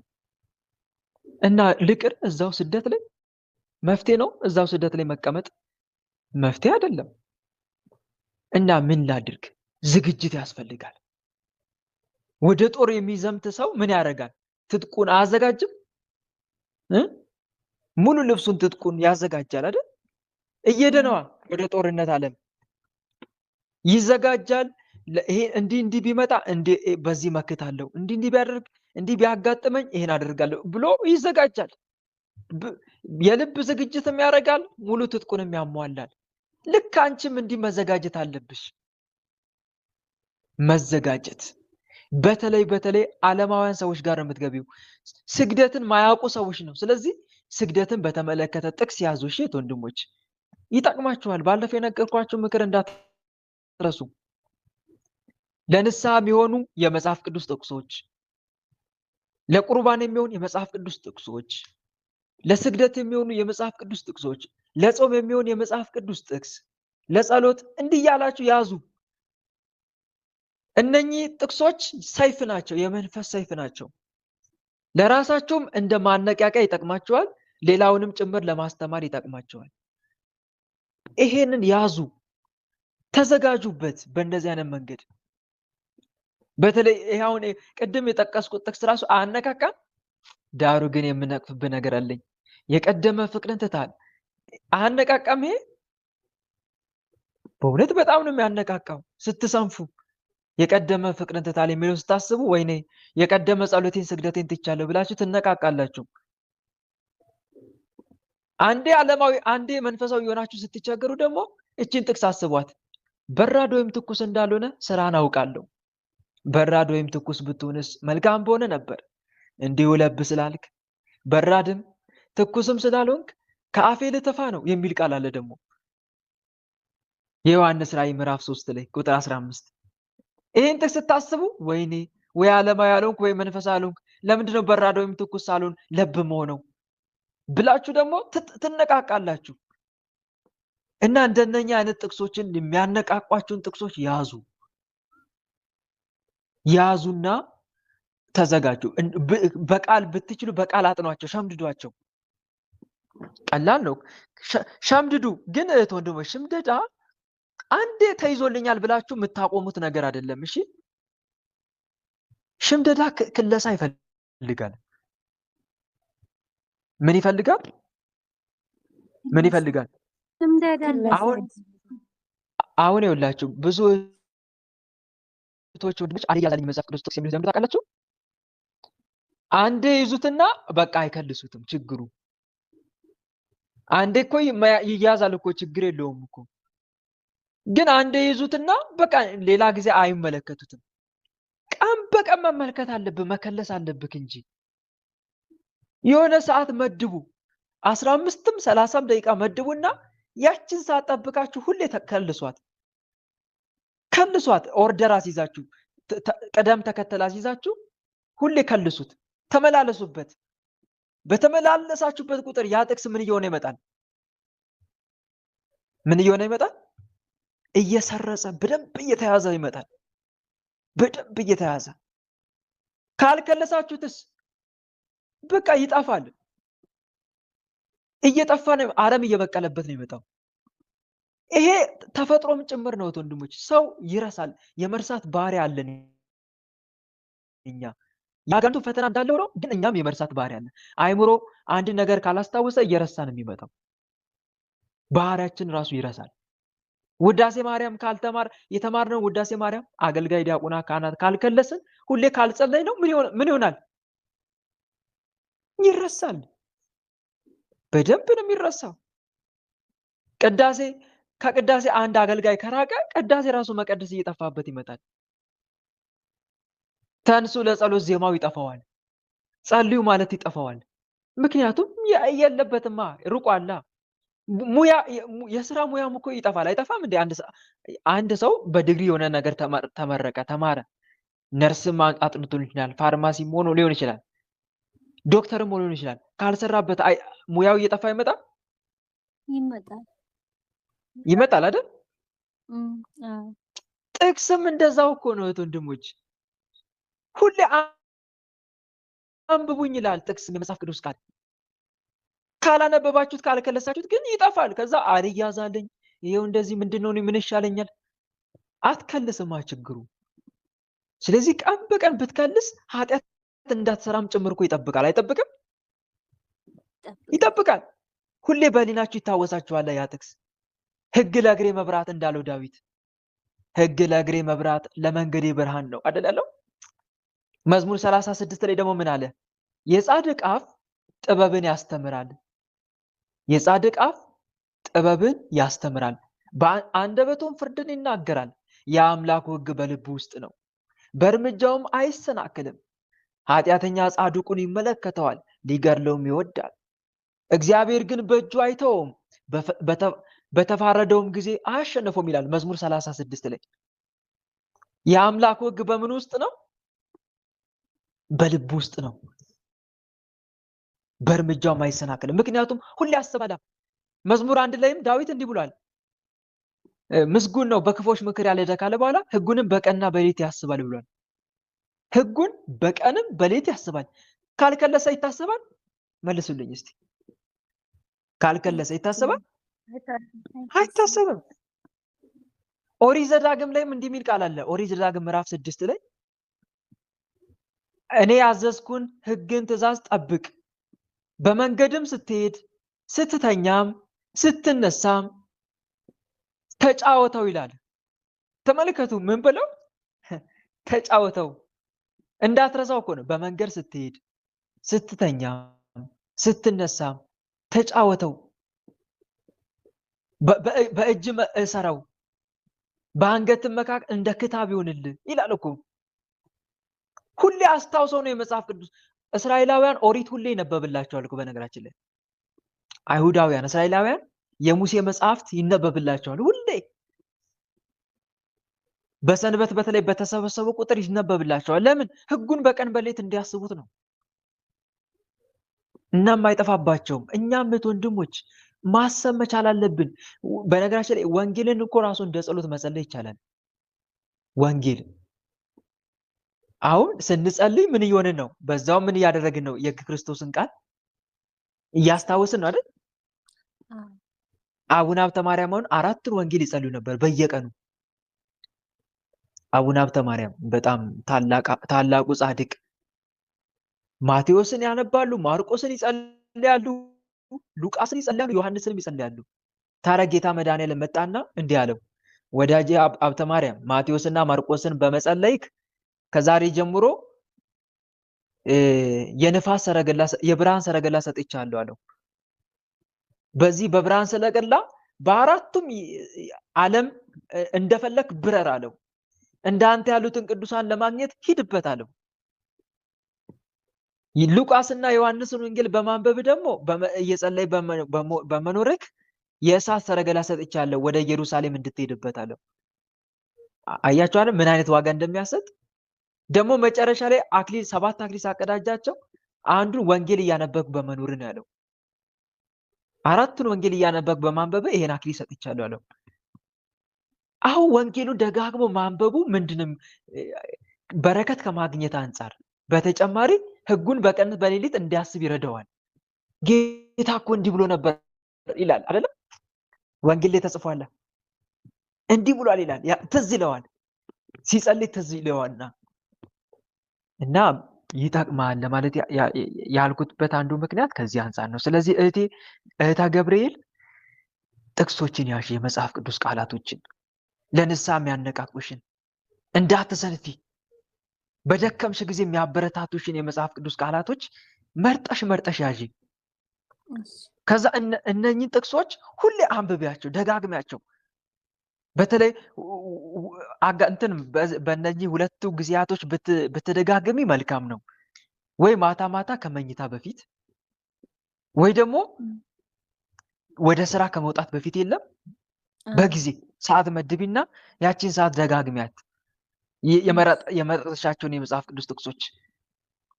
ይሄን ስታደርጊ አንደኛው ማታ ከመተኛትሽ በፊት ማንበብሽ በጣም ይጠቅምሻል። በተለይ ሌሊቱን በህልምሽ ራሱ ታስቢዋለሽ እነኛን ጥቅሶች፣ የመጽሐፍ ቅዱስ ቃላቶች። ስትነቂም ማታ ያነበብሽው ትዝ ይልሻል፣ አንብበሽ የተኛሽው። ጠዋትም ልክ እንደዚህ ወደ ስራ ከመውጣትሽ በፊት ይጠብቅሻል፣ ኃጢአት እንዳትሰሪ ማለት ነው። አንዱ ይሄ ስለሚጠቅም ነው። ከአንቺም አልፎ ደግሞ ሌላውንም እንድትመክሪበት ይጠቅምሻል ለማለት ያክል ነው። ይሄንን አድርጊ። ይሄን ካደረግሽ አንድ ትጥቃሟላሽ ማለት ነው። ትጥቃሟላሽ። ሁለተኛው ትጥቅ ደግሞ የፈጣሪን ፈቃድ መጠየቅ ነው። የፈጣሪን ፈቃድ የምትጠይቂው ስለ ሁለት ምክንያት፣ አንደኛ ወደ ሀገር ስለመግባት፣ ሁለተኛ ደግሞ ወደ ሀገር ገብተሽ ደግሞ አገር ቤት ስትገቢ ከሚጠብቅሽ ፈተና ሁሉ እንዲጠብቅሽ፣ ጥላ ከለላ እንዲሆንሽ። ጌታ ሆይ ወደ ኢትዮጵያ ወደ ሀገሬ ስገባ በዓለማውያን ሰዎች እንዳልዋጥ እባክን ጠብቀኝ በዩ። እባክን በዓለማዊ እንዳልዋጥ ለነፍሴ ለህይወቴ ፈርቻለሁና እባክን ጥበቃን አጽናልኝ በዩ። ይሄን ተማጽነሽ ስትወጪ ስትገቢ እግዚአብሔር አምላክ ይጠብቅሻል። እንዳልዋጥ አድርገኝ ያልሽ እግዚአብሔር ይመስገን። ያው ግን አሁን ያልከው ነገር ተደርጎልኛል አምናለሁ። ግን ያው እኔ እዛ አሁን ተደርጎልኛል። እኔስ ማንም ሰው በዚህ ህይወት ውስጥ የሆነ የነቃ ህይወት ስለሌለ ቤተሰቤ ውስጥ ግን እግዚአብሔር በጥበቡ እሱ አምጥቶልኛል፣ መስመር እያስያዘልኝ ነው። እግዚአብሔር ይመስገን። ግን በዛ ውስጥ የፈራሁት ምንድነው እዚህም እያለሁኝ አሁን ባለሁበት ህይወት እየኖርኩ እያለሁኝ አንዳንዴ እወድቃለሁ፣ አንዳንዴ እነሳለሁ። ማለት አንዳንዴ ሰውነቴ ስርስር ይላል። በቃ ይሄ ቀንና ሰዓት አለው ማለት እችላለሁ። ምንም ነገር ማድረግ አልችልም። በቃ ከወገቤ በቃ ስር ነው የምባለው። ሁሉ ነገር ያስጠላኛል። መስገድ አልችልም፣ መጸለይ አልችልም፣ ምንም አልችልም። ግን በዛ ውስጥም ሆኜ ግን ያችን ያስለመድኳትን ውዳሴ ማርያምን ሳላድርም ሌላው ቢቀር ማለት ነው። አንዳንድ እንደዛም ሆኜ እያመመኝ 41ንም ሰግጄ ተኛለሁ። ካልቻልኩ ደግሞ ውዳሴ ማርያምን አድርሼ መጀመሪያ ያስለመድኩትን እተኛለሁ ማለት ነው። እና ያ ነገር ያለ ስላለ አሁንም ደግሞ እዚህ ሸንፌ ይሄን ሳልጠነክር እዛ ከሄድኩኝ እፈራለሁኝ ብዬ መንፈሳዊ ዝለት መንፈሳዊ ዝለት አሁንም ስላለኝ እዛ ሄጄስ የማለው ነገር በጣም አስበዋለሁ። በጣም ያስፈራል። እስቲ ጥያቄ ልጠይቅሽ። አሁን ያለሽበት ቦታ ስጋው ደሙን እየተቀበልሽ ነው? ባይገባኝም እግዚአብሔር ይመስገን እየተቀበልሽ ነው ስጋው ደሙን? መልካም ጥሩ አሪፍ ነው፣ ቀጥይበት። ግን አንድ ነገር ልንገርሽ እህቴ፣ ነገ ለራሱ ይጨነቃልና ለነገ አትጨነቁ የሚል ቃል አለ። ነገ ለራሱ ይጨነቃል የሚለው ቃል አባ ጴሜን ሲፈቱት ምን አሉ? አባታችን ይሄ ነገር ምንድን ነው ያብራሩልን ሲሏቸው፣ ዛሬ እንደዚህ ሆኜ ነገ በኃጢአት በወድቅስ ብላችሁ አትጨነቁ ነው። አንድም ግልጽ ነው አይደል? ምክንያቱም ዛሬን ያሻገራችሁ ዛሬን የጠበቃችሁ ነገም እሱ ይጠብቃችኋልና ነው። አንደኛ እምነትሽን በእግዚአብሔር ላይ አድርጊ። ኃይልን በሚሰጠኝ በክርስቶስ ሁሉን እችላለሁ ብሏል ቅዱስ ጳውሎስ። ግልጽ ነው አይደል? አንዱን ይሄንን ያዢ። ሁለተኛ ደግሞ በጣም መንፈሳዊ ዝለት በተሰማሽ ቁጥር በርከክ በይና ጌታዬ መድኃኔዓለም ኃይሉ ነኝ በዩ፣ ብርታቱ ነኝ። በተለይ በቅዱሳኑ ስም የአቡነ ተክለ ሃይማኖት አምላክ ደክሜያለሁ፣ ዝያለሁ፣ መንፈሳዊ ዝለት ገጥሞኛልና እባክን ብርታቱ ነኝ፣ ለቅዱሳን ጽናታቸው ሞገሳቸው አምላኬ መድኃኔዓለም አበርታኝ በዩ። እችን ብቻ በዩ። ያኔ እግዚአብሔር አምላክ ያጠነክርሻል። ጽናት ይሰጥሻል። ሌላው ደግሞ ገድላትን አንብቢ። ገድል ባነበብሽ ቁጥር ሁሉ የቅዱሳኑ ሕይወት እየተመለከትሽ እንደነሱ ለመሆን ትለማመጃለሽ። ያንን አድርጊ እሺ እህቴ። አመሰግናለሁ የኔ ወንድም። ሌላው ደግሞ መርሳት የለብሽ ጻድቅ 7 ጊዜ ይወድቃል ይላል መጽሐፍ፣ ይነሳማል። ኃጥአን ግን በክፉ ላይ ይወድቃሉ ይላል። ክርስትና ማለት እየወደቅን የምንነሳበት ሕይወት ነው። እሺ ሁሌስ ነው ዝንታለም አምናለሁ፣ ግን ሳንወድቅ የምንኖርበት ሕይወት አይደለም። እንወድቃለን፣ እንነሳለን፣ እንወድቃለን፣ አሁንም እንነሳለን። ግን ተስፋ አንቆርጥም። ቅዱስ ጳውሎስ እንዳለው በሁሉ እንገፋለን እንጂ አንጨነቅም፣ እናመነታለን እንጂ ተስፋ አንቆርጥም፣ እንሰደዳለን እንጂ አንጣልም፣ እንወድቃለን እንጂ አንጠፋም እንዳለው ግልጽ ነው አይደል? አዎ አምናለሁ፣ ይህ ሁሉ አምናለሁ። ግን እኔ እግዚአብሔርን ያገኘሁት እንዴት እንዳገኘሁት እኔ ነኝ የማውቀውና ያን ነገር እዛ ውስጥ መውጣት እንዳልወጣ ብቻ ነው የምፈልገው እንጂ ሌላ ነገር አሳስቦኝ የሆነ ነገር አይደለም። ግን እሺ እግዚአብሔርን እምነትሽን በእግዚአብሔር ላይ አድርጊ። አዎ እና ሌላው በሱ ላይ እምነት ይኑርሽ። ዛሬ የጠበቀኝ ስደት ላይ የጠበቀኝ አምላክ ወደ ሀገሬም ገብቼ የሚጠብቀኝ እሱ ነው ብለሽ በሱ ታምነሽ ግቢ እሺ እህቴ። እሺ አንድ ጥያቄ ልጠይቅ። ባለፈው ከይቅርታ ጋር ሰዓት እንዳልወስድ ባለፈው አንተ ስታስተምር እያስተማርክ ነበርና እኔ ያው ቅድም እንዳልከው በቅዱስ ቁርባን ከተቀበሉ በኋላ 24 ሰዓት ሳይሞላቸው ውሃ መንካት አይችሉም እያልክ ነበረ። ይሰማል ድምጼ? አዎ ይሰማል። እና እኛ ግን አሁን አረብ ሀገር ውስጥ ያለነው እኛ አሁን 12 ሰዓት ማለት ጠዋት እሑድና ቅዳሜ ነው ሲጀምር በወር አንዴ ምናምን ነው እና ስንወጣ እንደ እግዚአብሔር ፈቃድ የእግዚአብሔርን ቅዱስ ጋር ክብሩን እንቀበላለን ባይገባንም። ግን እኛ ስንመጣ ማታ 12 ሰዓት 6 ሰዓት በእኛ ወይም 12 ሰዓት ከሆነ ቀጥታ ወደ ስራችን ነው የምንገባው። ማለት አይመችም። ልብሳችን ያው 12 ሰዓት ከሆነ አዎ ልብሳችን ወደ ነገ ሲሸጋገር ማለት ነው። አዎ ማታ 12 ሰዓት ከሆነ ሬዲ 12 ሰዓት መልካም። እዛው ውለን ማለት ስራ እንዳንገባ እዛው እንውላለን ቤተክርስቲያን ውስጥ። ከመጣን በኋላ ግን እቤት ከደረስን ቀጥታ ልብሳችንን አውልቀን ወደ ስራ ነው የምንገባው። ውሃ ነው የምንገባው። ያኔ ዕቃ ማጠብም አለ ምንም አለ እንደዛ ነው የምናደርገው። እና ባለፈው ስታስተምር 12 ሰዓት ሆኖ ነገ ሳታድሩ ውሃ አትነኩም መንከት አይቻልም ነው ስትል፣ እንዴ እኔ እኮ እንደዚህ እያደረኩ ነው ብዬ የሆነ ነገር ተሰማኝ ውስጤ። በእለቱ ነው በእለቱ እኮ የዕለቱ ለታ እኔ ማታ ስመጣ መረዳት ያለብሽ ነገር አለ እዚህ ጋር። አንደኛ እንደዚህ አይነት ነገሮችን ንስሐ አባትሽን ታማክሪያለሽ። አንድ እንደዚህ አይነት ነገሮች ሲፈጠሩ የምናማክራቸው ንስሐ አባትን ነው። ሁለተኛ ሲቀጥል ደግሞ ወደ ነገ ይሸጋገራል አይደለ? ከ12 ሰዓት በኋላ ያንን መያዝ መቻል አለብን። አንድ ማታም ሆነ ጠዋትም ሆነ አንድ ቀን ይላል የእግዚአብሔር ቃል መጽሐፍ ቅዱስ ላይ ኦሪት ዘፍጥረት ላይ ገና ስትመለከቱ እንደ እግዚአብሔር ወይም እንደ መጽሐፍ ቅዱስ አቆጣጠር ቀን አንድ ብሎ የሚጀምረው ከማታ ጀምሮ ነው። በዓለማዊ ካላንደር አቆጣጠር ከጠዋት 1 ሰዓት ነው። በሃይማኖት ደግሞ ከሆነ ከማታ ጀምሮ ነው። ከማታ 1 ሰዓት ጀምሮ ከዛ በኋላ አንደኛ ቀን ብሎ ይጀምራል ማለት ነው። አሁን ለምሳሌ ዛሬ አርብ ነው። አሁን እስካሁን ድረስ ያለንበት ተረዳሽ አይደል? ከዛ በኋላ ከምሽት ሰዓት ጀምሮ 1 ሰዓት ብሎ ሁለተኛው ቀን ይቆጠራል ማለት ነው። የቅዳሜ ቀን ተረዳሽ አይደል? በዚህ መያዝ እንችላለን። ግን እነኚህ ነገሮች ሁሉ ለማድረግ እንዲህ አይነት ነገር ሲፈጠርባችሁ ንስሐ አባት ማማከር ያስፈልጋል። እሺ አማክሯቸው ንስሐ አባቶቻችሁን። መልካም አመሰግናለሁ። ቃልዎትን ያሰማ ጸጋውን ያብዛልህ። ከዚህ በላይ የምታገለግል እድሜና ጽና ያስጥልህ። መብራን ትጠብቅህ። እግዚአብሔር አሜን አሜን አሜን። ታለም ደግሞ ሌላም ደግሞ መያዝ ያለብን ነገር ኤክሴፕሽን ጉዳዮች ይኖራሉ አይደለ? ለምሳሌ አማራጭ የምናጣች ነገሮች አሉ። አማራጭ ስናጣ ሰው ሚዛናዊ ይሆናል። ሚዛናዊ ይሆናል ስላችሁ የትኛውን ባደርግ የትኛውን ብጠቀም ይጎዳኛል ወይስ አይጎዳኝ የሚለው ይመዘናል። ንስሐ አባት አሁን እንደዚህ አይነት ስራ ይሰራሉ።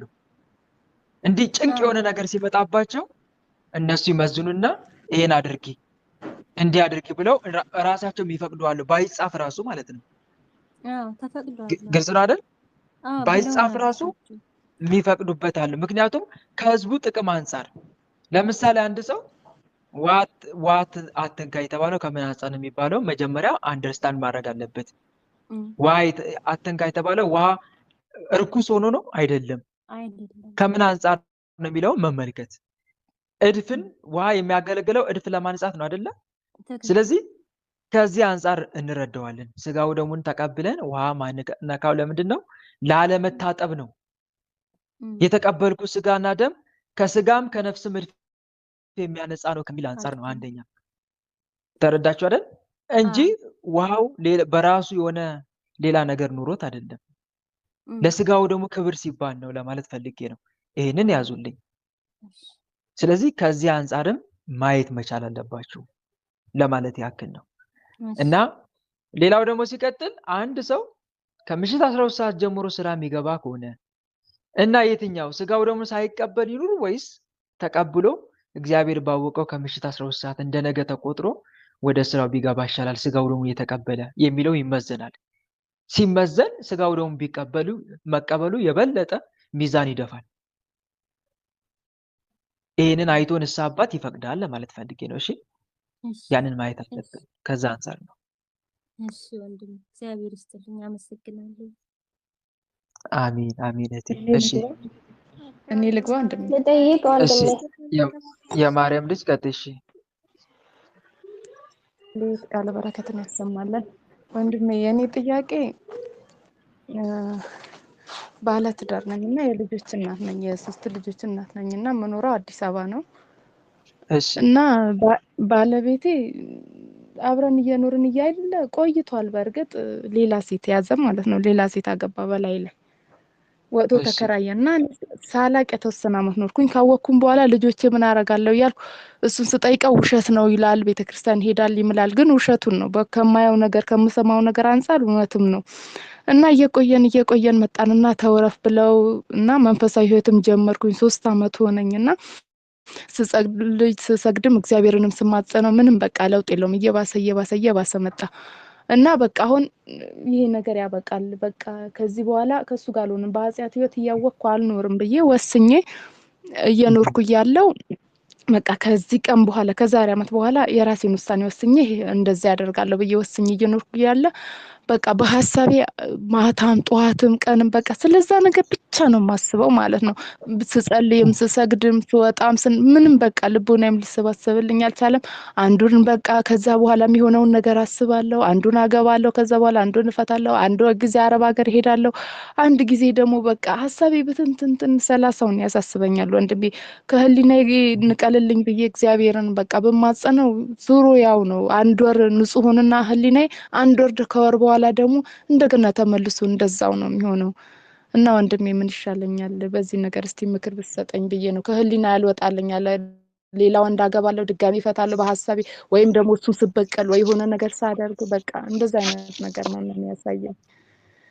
መልካም። አሁንም እየኖርሽ ነው ከሱ ጋር? አሁንም እያወቅኩ እየኖርኩ ነው። ገና እስከ አመት ድረስ እቀጥላለሁ እያልኩ ነው። ልጄም ተማሪ ስለሆነች ነገሮች እስኪያበቁ ድረስ በጣም 2 አመት ህጻን ልጅ ነው ያለኝ እና እሱን ትንሽ ጠንከር እስኪልልኝ እያልኩ ከአንቺ ጋር ግን እንዳላ ታውቂያለሽ ማለት ማን ነው? እንዳመነዘረ ግን አግኝተሽዋል፣ ይዘሽዋል ማለት ነው። በስነ ስርዓት አውቃለሁ። መልካም እህት አለምዬ፣ እንደ ቤተክርስቲያን ስርዓት አንድ መረዳት ያለብን ነገር አለ። እንደ ቤተክርስቲያን ስርዓት ለምሳሌ አንዳንድ ሰዎች በየዋነት ባላቸው ወይም ሚስታቸው እያመነዘሩ እንደሆነ እያወቁ ዝም ብለው አብረው የሚኖሩ አሉ። ልክ እንደታችን ማለት ነው። ይሄ ግን ከቤተክርስቲያን አንጻር እንዴት ይታያል ካልን ትክክል አይደለም። በነገራችን ላይ ግልጽ ነው አይደል? ይሰማችኋል አይደል? ድምጼ ለሁላችሁ ይሰማል።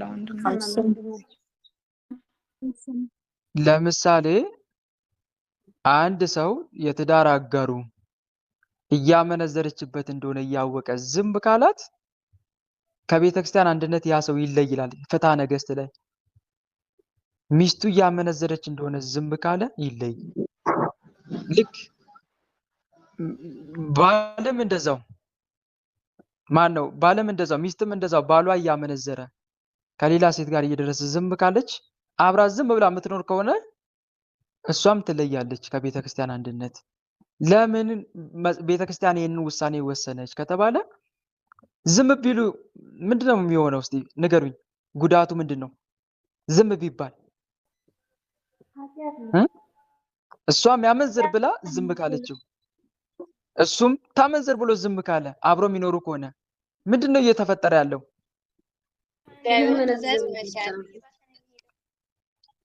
ያስፈርዳል። አጋንንት ግብር ዓለም ወዴት ነው? በምንድን ነው የምትሞላው? ዓለም በትክክል ዓለም እንዳለ በዝሙት ነው የምትጥለቀለቀው። በትክክል ይሄንን ሲናገር ነብዩ ኤርምያስ ምን አለ? ምዕራፍ 23 ቁጥር 10 ላይ ምድር ከአመንዝሮች የተነሳ ተሞልታለች አለ።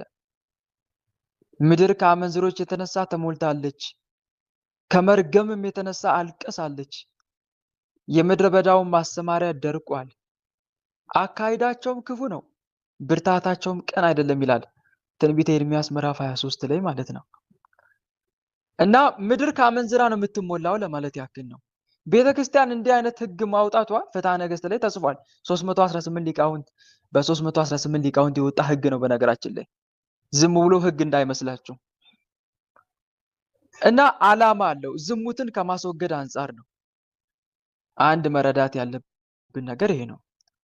ስለዚህ አንድ ሰው የትዳር አጋሩ እየማገጠችበት ወይም እየማገጠባት እንደሆነ ካወቀ ከሱ ጋር መገናኘት ታቆማለች፣ ወይም እሷ ከሱ ጋር መገናኘት ታቆማለች፣ ወይም እሱ ያቆማል ማለት ነው። አንድ መረዳት ያለብን ነገር ነው። እስከ መቼ ነው የሚያቆመው? እና መፋታት ተፋቶ መኖርስ ፍቺን አያስፋፋም ወይ? እንደዚህ አይነት ነገር ከተፈጠረስ ያ ሰው ከሷ ጋር መኖር የሚችለው በአንድና በአንድ ብቻ ነው። ምን ሲሆን? ንስሐ ሲገባ፣ ከልቡ ንስሐ ገብቶ ምን ሲያደርግ? ስጋው ደሙ ሲቀበል።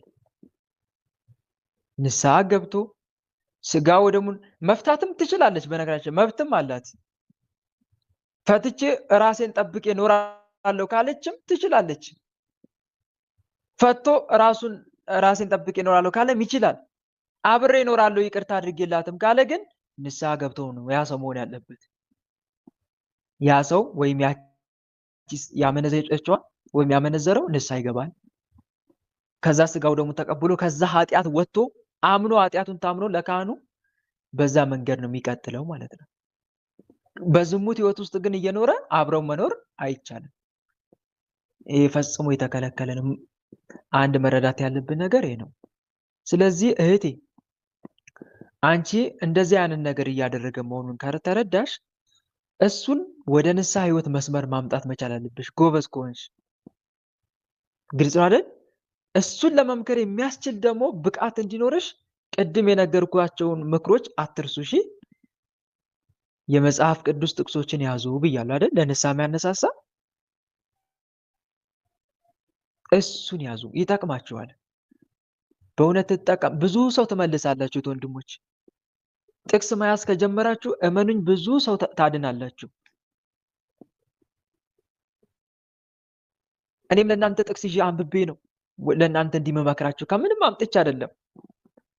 እናንተም ብዙ ሰው ትመልሳላችሁ ጥቅስ መያዝ ከጀመራችሁ፣ ማጥናት ከጀመራችሁ።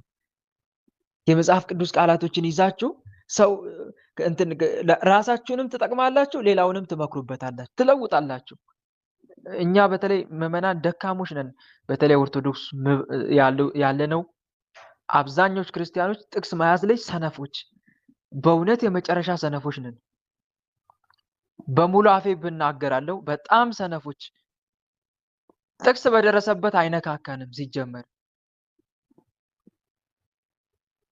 አዎ አይነካካንም ሲጀመር። ጥቅስ የለም እኛ ጋር የተከለከለ ይመስል ጥቅስ አትያዙ የተባለ ይመስል የለም ምንም አናውቅ ማለት ይቻላል።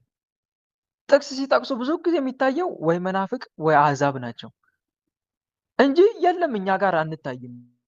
ብዙዎቻችን ሰነፎች ነን የመጨረሻ በእውነት እና እዚህ ላይ ጎበዞቹ ነው። ሰው ለመምከር በጣም ይጠቅማቸዋል።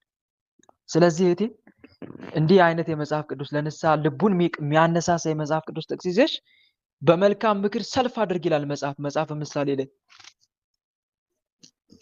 መጽሐፈ ምሳሌ ምዕራፍ 19 ቁጥር ላይ በመልካም ምክር ሰልፍ አድርግ ምዕራፍ 19 ቁጥር 17 አካባቢ 18 17 ሐሳብ በምክር ትጸናለችና በመልካም ምክር ሰልፍ አድርግ።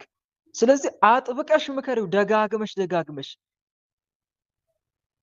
ከፊት ለፊቱ ገሃነም እንዳለ አመንዝሮች ሆይ ዓለምን መውደድ ለእግዚአብሔር ጥል እንዲሆን አታውቁምን? እንግዲህ የዓለም ወዳጅ ሊሆን የሚፈቅድ የእግዚአብሔር ጠላት ሆኗል የሚለውን ብዙ ጥቅሶችን እያመጣሽ በዝሙት የተቀጡትን ሰዎች እያመጣሽ ታሪኮችን እየነገርሽ ሰልፍ አድርጊ። መጀመሪያ ምከሪው። ካዳንሽው በእውነት ከሰይጣን አንድ ነፍስ ነጠቅሽ ማለት ነው። ትጥቅ አስፈታሽ ማለት ካዳንሽው። እሱ አይቀልም ደግሞ እሱ አይሻልም? ወንድሞች ንገሩኝ። ትልቅ ነገር እኮ ነው። ብዙ ሰዎችን ወደ ጽድቅ የሚመልሱ እንደ ከዋክብት ለዘላለም ይደምቃሉ ይላል። አንድ ነፍስ ካዳንሽ ይሄ ትልቅ ስራ ነው እና እንደዚህ አይነት ጥቅሶችን ይዘሽ ሰብስበሽ ነጋ ጠባ ባገኘሽው ቁጥር ሁሉ ምከሪው በደንብ አድርገሽ በደንብ አድርጎ መምከር እስኪጸጸት ድረስ ደግሞ እየጸለሽ ዳሪ ሌሊቱ ጌታ ሆይ እባክን ከዚህ ከዝሙት ህይወት አውጣው እባክን እያልሽ ከእንባ ጋር እየሰገድሽ ሌሊቱን እየጸለሽ ተማጸኝለት። በአንድ በኩል ትሰግጃለሽ ትጸልያለሽ፣ በአንድ በኩል ደግሞ በወጣ በገባ ቁጥር ምግብ ታረጊለታለሽ፣ ትመክሪዋለሽ ማለት ነው። በዚህ መልኩ እሱን ለማዳን ሞክሪ። ግን በሩካቤ ስጋ ግን ንስሐ መግባት አለበት እሱ። እሺ እህቴ ንስሐ መግባት አለበት። ወደ ንስሐ ይወስድ አታመጪው። ግን የምትገናኘው ግንኙነት ዝሙት ነው የሚባለው። ምንም እንኳን ባለትዳር ብትሆኝም እሱ የማገጠ እንደሆነ ካቦሽ ከሱ ጋር ግን ግንኙነት የምትገናኝ ከሆነ ኃጢአትነት ነው። ራሱን የቻለ ዝሙት ወይም ኃጢአት ነው የሚባለው እና ከነኚህ ነገሮች በተለይ ቅዱስ ቁርባን ራሱ መቀበል አትችይም። ስለዚህ ከእንደዚህ አይነት ነገር ራስሽን ቆጥበሽ ግን እሱን ለማዳን የምትችውን ጥረት ማድረግ መቻል አለብሽ። ይሄን አድርጊ። ከዛ በኋላ ግን መጨረሻ ላይ በዚህ ራሱ ማይለወጥ ከሆነ አንቺ ራስሽን ጠብቀሽ ትኖሪያለሽ ማለት ነው።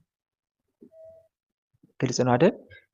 ይሄን ይመስላል። ወንድሜ 3 ዓመት ሙሉ ለመንኩት፣ ስማጸን ስለምነው ነበር። እንደውም እኔ ስሰግድ ስጸልይ አሁን ጭራሽ ውጪ በቃ ቤት ውስጥ አትቀጥቅጭብኝ፣ ቤት ውስጥ አትጸልይ፣ አትስገጂ ይለኛል ሁላ። አሁን ላይ በቃ ቤት ውስጥ ለመስገድ ቅሬታ አለውና እንኳን እሱ ሽለኝ 3 ዓመት ሙሉ በጣም ስለምን እባክሽ አትለምኝኝ፣ ምንድነው እድሜ ልክ መለመን እያለ ነው እንደውም ያላገጠብኝ ማለት ነው።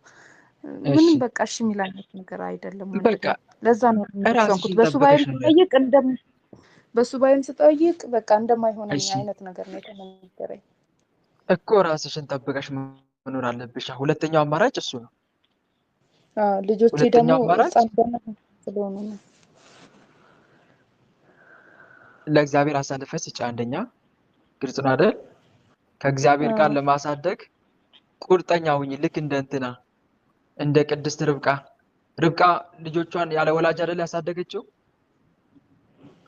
5 ነው 6 ልጆቿን እንዴት አድርጋ በመንፈሳዊ ሕይወት ኮትኩታ እንዳሳደገች ልክ አንቺም በዚህ መንገድ እግዚአብሔር አምላክን ተማጸኝ። ልጆቼን እንዳሳድግ እርዳኝ ብለሽ ጸሎት አድርገሽ ተማጽነሽ ለማሳደግ ጥረት አድርጊ ከእግዚአብሔር ጋር። ወንድሜ አይ እንደዛ ቀላል ነው ማለት እሱ ራሱ ልጆቼን አሳድጋለሁ ይለኛል። ሁሌ ልጆቼን አሳድጋለሁ ችግር የለውም ነው የሚለኝ።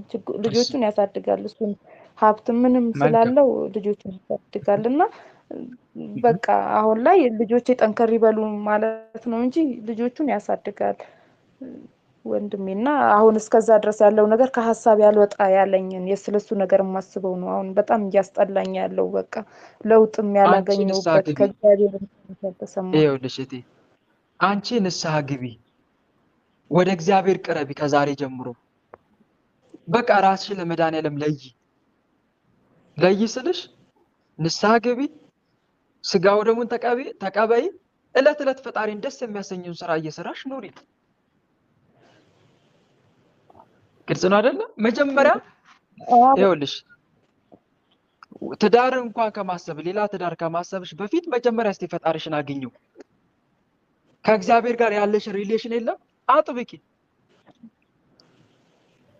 እንደዚህ አይነት የትዳር ህይወት ውስጥ ሁለተኛ እንደዚህ አይነት የትዳር ውስጥ እንዳይገጥምሽ ራሱ ያንቺ መንፈሳዊነት ይፈልጋል። እሺ እህቴ መንፈሳዊነት ይፈልጋል። ወደ እግዚአብሔር መቅረብ ይፈልጋል። ግልጽ ነው አይደለ? እንዲህ አይነት ነገር የሚገጥመን ደግሞ ለምንድን ታውቃላችሁ? መጀመሪያ አጀማመራችን የትዳራችን የተበላሸ አካሄድ ነው።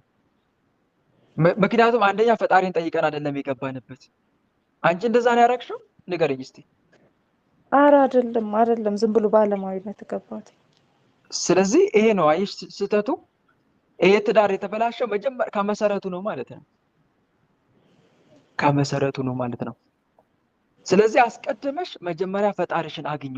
አሁን ሙሉ ለሙሉ ትኩረትሽን ማድረግ ያለብሽ መድኃኒዓለምን ለማግኘት ነው። ከእርሱ ጋር እንዴት ባለ ጽኑ መንፈሳዊት ለመኖር ነው ማለም ያለብሽ። ቀንም ሌሊትም ማሰብ ያለብሽ እሱን ነው። ጌታዬ ሁለንተናዬን ወደ አንተ ምራው በይው። ግልጽ ነው አይደል? እና ማሰብ ያለብሽ ይሄ ነው። እሺ እህቴ፣ ከዛ ሌላው ይደርሳል። ጌታ እንዲህ አላለም? ነገር ግን አስቀድማችሁ ጽድቁን መንግስቱን ፈልጉ አላለም እኮ? አስቀድማችሁ ጽድቁንና መንግስቱን ፈልጉ፣ ሌላው ይከተላችኋል ነው፣ ሌላው ይጨመርላችኋል ነው። ስለዚህ አንቺ ትኩረት ማድረግ ያለብሽ በአሁን ሰዓት መድኃኒዓለምን አጥብቆ መፈለግ ነው። ልጆቹ የትም አይሄዱም። እሱ እንደውም ያሳድግ ከሆነ የት ይሄዳሉ ከአንቺ? ግልጽ ነው አይደል? ይልቁንስ አንቺ መስጋት ያለብሽ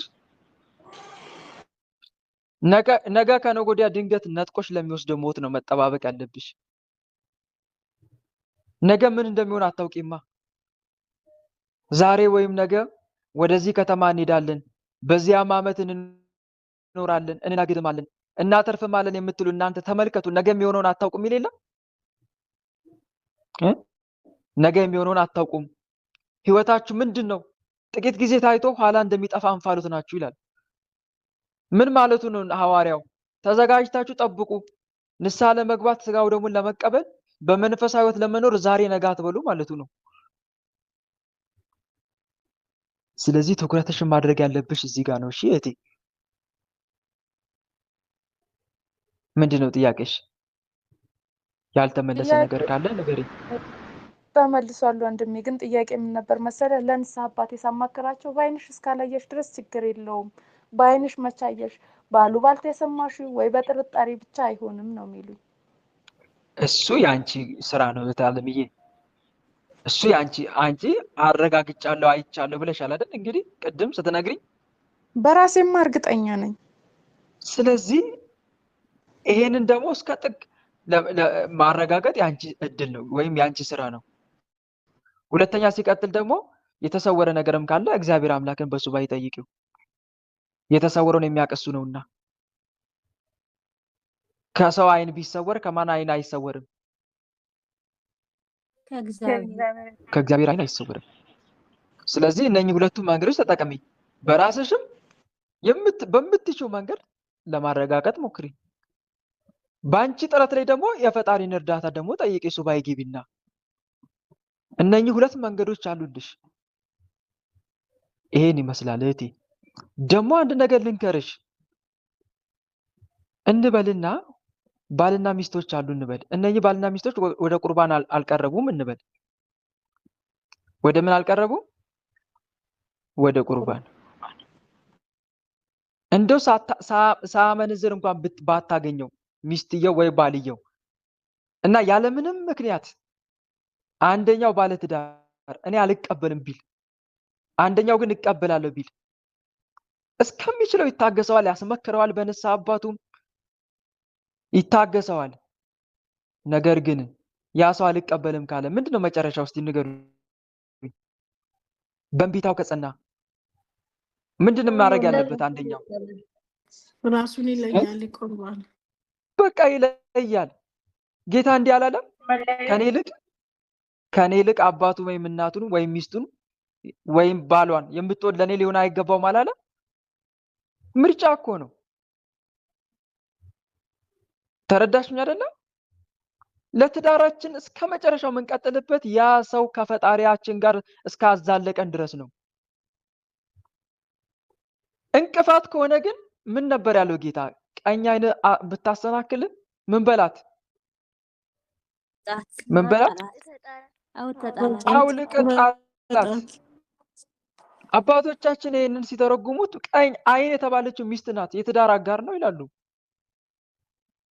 እንቅፋት ከሆነ ወደ ሃይማኖት እንዳንቀርብ እንቅፋት ከሆነ ብን ያ ሰው እኮ ይለያል። ሲጀመር ያገባ ነው ለምንድን ነው? ተጋግዘን ወደ ፈጣሪ እንድንቀርብ አይደል እንዴ? ነው አይደለም? መልሱልኝ እስቲ። በትክክል እኔ እኮ ሚስት ባገባ አግዛኝ እኮ ወደ ጌታዬ እንድታቀርበኝ እንጂ እኮ ከጌታዬ እንድትለየኝ አይደለም። ምትለየኝ ከሆነ ምን ታደርገልኛለች? ለምን አገባው ታዲያ? እና መረዳት ያለባችሁ እንደዚህ ነው። እሺ ወንድሞች፣ አትበልጥም ከጌታዬ፣ እሱም አይበልጥም ከጌታሽ። ትዳር እኮ ያስፈለገው ተጋግዘው ትርዳ አይደል ያለው ጌታ ለሔዋን ሲሰጠው ለአዳም። ከኔ ትለይክ ብሎ ነው እንዴ? ከኔ ትለይ ነው ወይስ ትርዳክ ነው? ትርዳክ እኮ ነው። ረዳት ትሆን። እንቅፋት ከሆነችስ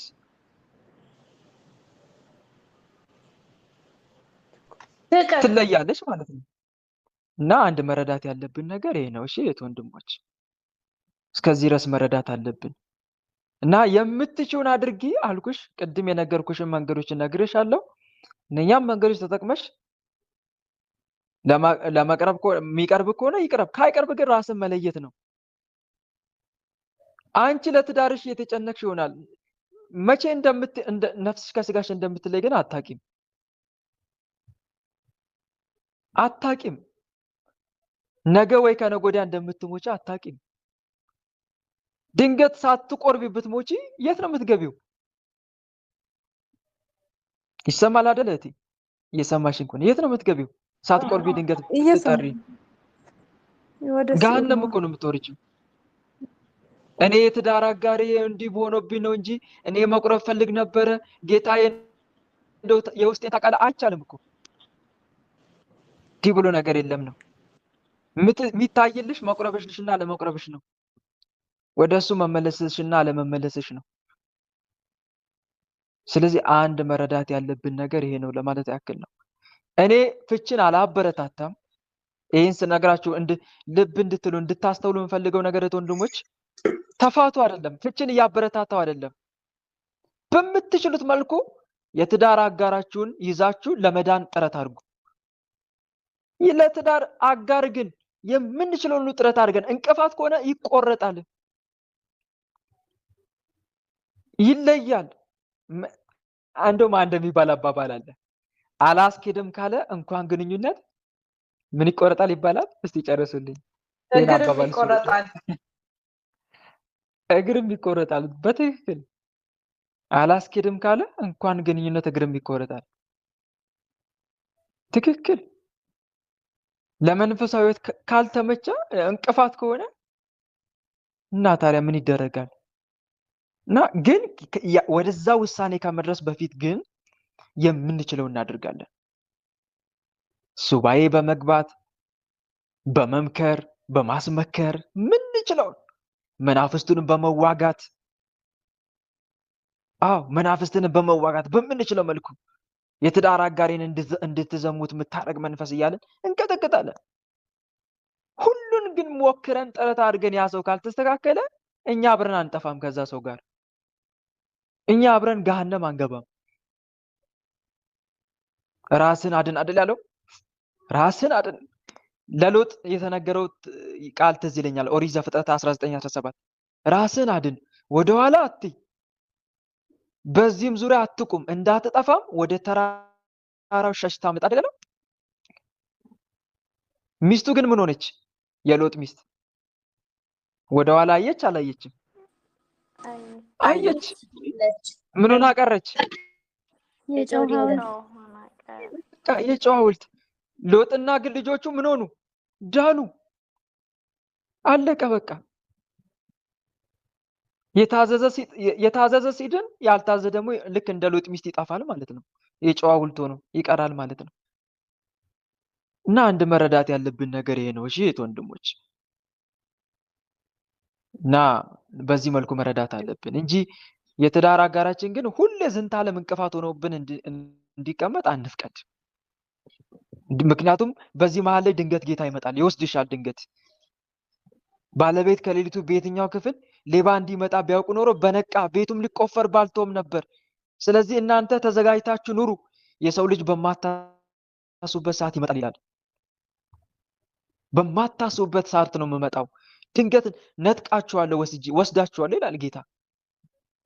በዚህ መሀል ጌታ ቢመጣስ ያስፈራል እኮ።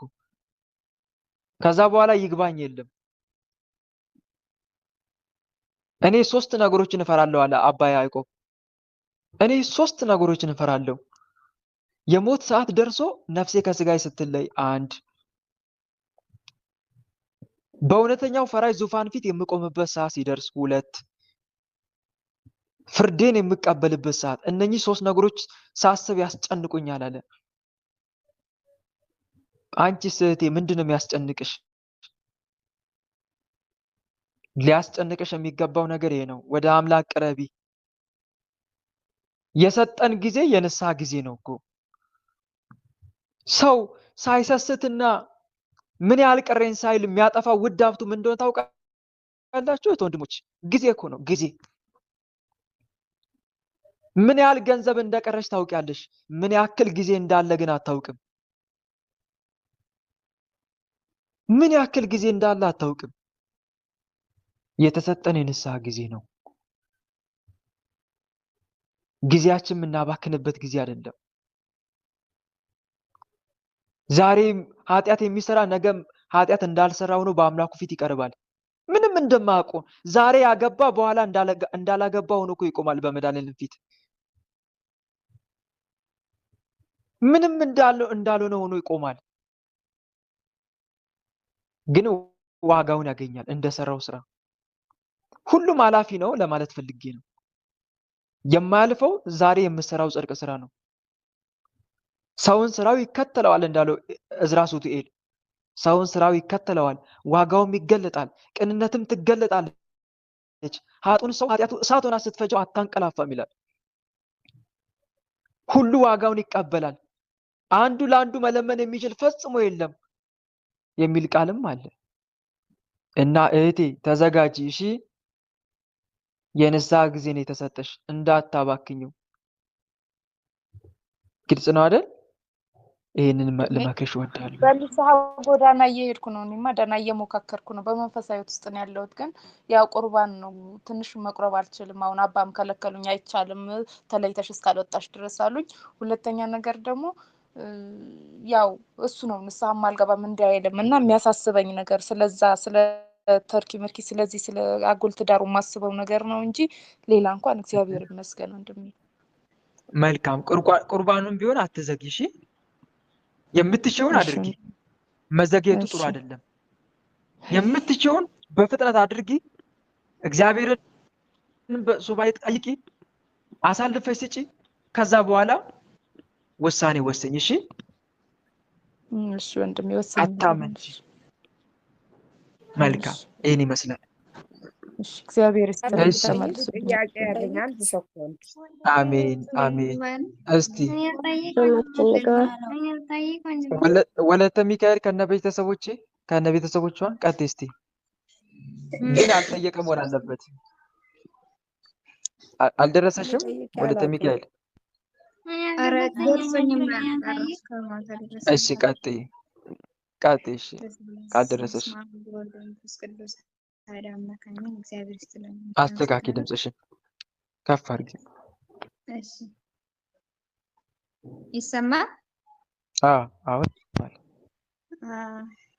እሺ የኔ ጥያቄ ወንድማችን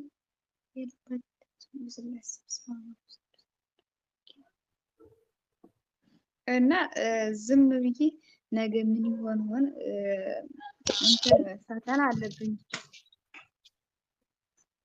መንፈስ ይፈታተነኛል መቼም ያው እና ይህም ጠንካራ አይደለሁም ደግሞ ምንድነው ዞሮ ብዙ ኮተት አለው ተኋላ ማለት ነው። በመጀመሪያ ስወለድም ጭራሽ በመጀመሪያ ስወለድም ያው እናቴ ራሱ ሆድ ውስጥ ገና እንድሞት ጠጥታ እኔ ምን እንደሆነ የሚጠጣውም እንጃ ያው ጠጥታ አልሞት ብዬ ነው የተወለድኩት ማለት ነው። እና መንፈስ ይፈታተነኛል። አሁን ያው ተመስገን ነው በአንተ ትምህርት እግዚአብሔር ይስጥ ቅዱስ ሚካኤል ይጠብቅ በእውነት። እና አሁን ምንድነው እንዳላበዛብህ ያስጨንቀኛል፣ ይፈታተነኛል። ከዛ ወዲያ ገና ምንም ሳልሆን ደህና ነኝ እኮ ደህና ሆኜ ግን ደግሞ ምን ነገ ምን ሆነ እያልኩ በቃ እጨነቃለሁ ማለት ነው። ገና ደግሞ ለነገው እፈራለሁ፣ በቃ እጨነቃለሁ። ውስጥ የሆኑ ያስፈራል። እንደዚህ መሳቅ መጫወት ምናምን ራሱ ቀልድ ምናምን የለም ጭራሽ። ሁሉ ነገር የሆነ እንትን ያለብኝ ግራ ገብቶት ያለ ነገር ነው ማለት ነው። እና ያው በህልሜም ብዙ መናፍስት እንዳሉ አያለሁ። እና ወንድሜ ምን ትመክረኛለህ? እጨነቃለሁ ገና ለምን ትጨነቂያለሽ እህቴ? ጭንቀቱ ከምን አንጻር ነው? ውስጥ የሆኑ ያስፈራራኛል። አሁን ለምሳሌ ውስጥ የሆኑ ያስፈራራኛል። ለምሳሌ አሁን አንድ ሰው ጋር ደውዬ ቆይ እንደዚህ ብያት እንደዚህ እነግራታለሁ። ያን ምክርም ማለት ነው ለመምከር። ከዛ ያ ነገር አንቺ እንደዚህ ትሆኛለሽ ብሎ ውስጥ የሆኑ ያስፈራራኛል። እንዴት ትሆኛለሽ? የሆነ ነገር መሆን የሚመስለኝ በቃ እፈራለሁ ውስጤ በጣም። ሰውን በመምከርሽ በምንም ቢሆን በቃ እንደዚህ ተሰው ተሳቅለው ተጫወትኩም ነገ ታለቅሻለሽ አይንም ማለት ነው። እንደዚህ ተውስጤ ቀድሞ የሆነ ነገር እንደምሆን እንትን ይለኛል። እንደዛ ነው። እዚህ ጋር የሚያስፈልገው እምነት ነው እህቴ። እሺ ለአንቺ የሚያስፈልግሽ እምነት ነው። ፍርሃት የሚመጣው ደግሞ ከእምነት ማነስ የተነሳ ነው። ግልጽ ነው አይደል? አንድ መረዳት ያለብሽ ነገር ይሄ ነው። አጋንንት ያስፈራራል ውስጥ ሆኖ፣ ይሄ የታወቀ ነው። የሚያስፈራራው ደግሞ አንደኛ ተሰጧችንን እንዳንጠቀም ነው። ግልጽ ነው አይደል?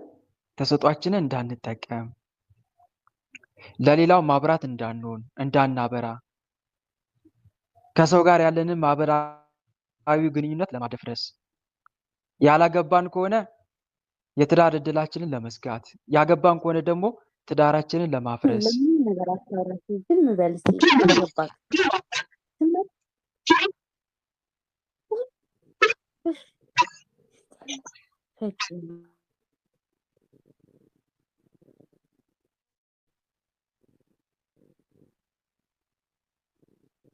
ሰው የሚባል ጭራሽ እኔ አላወራም።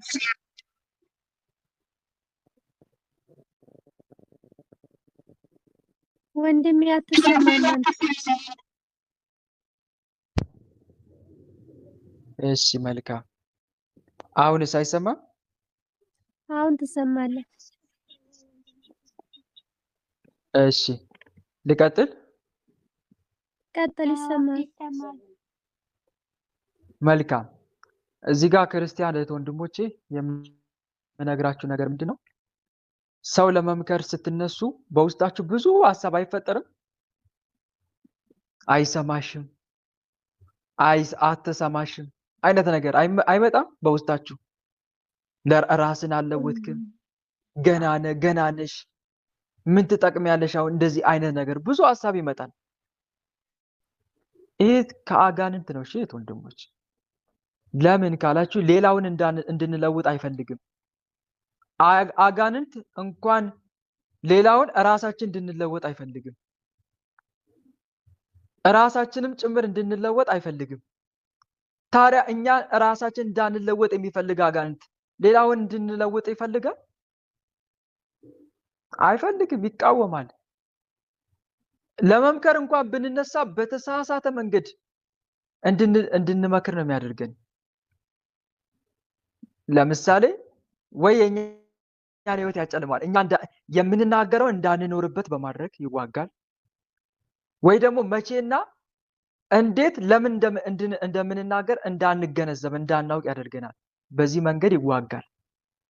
ከዚህ በተጨማሪ በተቻለው መጠን እኛ ያወቅነው ለሌላው እንዳናሳውቅ ጥረት ያደርጋል። ይሄ በዚህ መንገድ ይፈታተናል። እና በምንችለው መልኩ ግን የራሳችን ውስጣዊ ማንነት በተጠበቀ መልኩ፣ ሰላማችን በተጠበቀ መልኩ ሰውን ለማዳን መፍጨርጨር መቻል አለብን።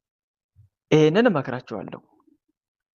እና እህቴ አጋንንቱ የሚያስፈራራው ለምንድን ነው ከተባለ ቅድም የዘረዘርኩሽ ነገሮችን ተግባራዊ ለማድረግ ነው።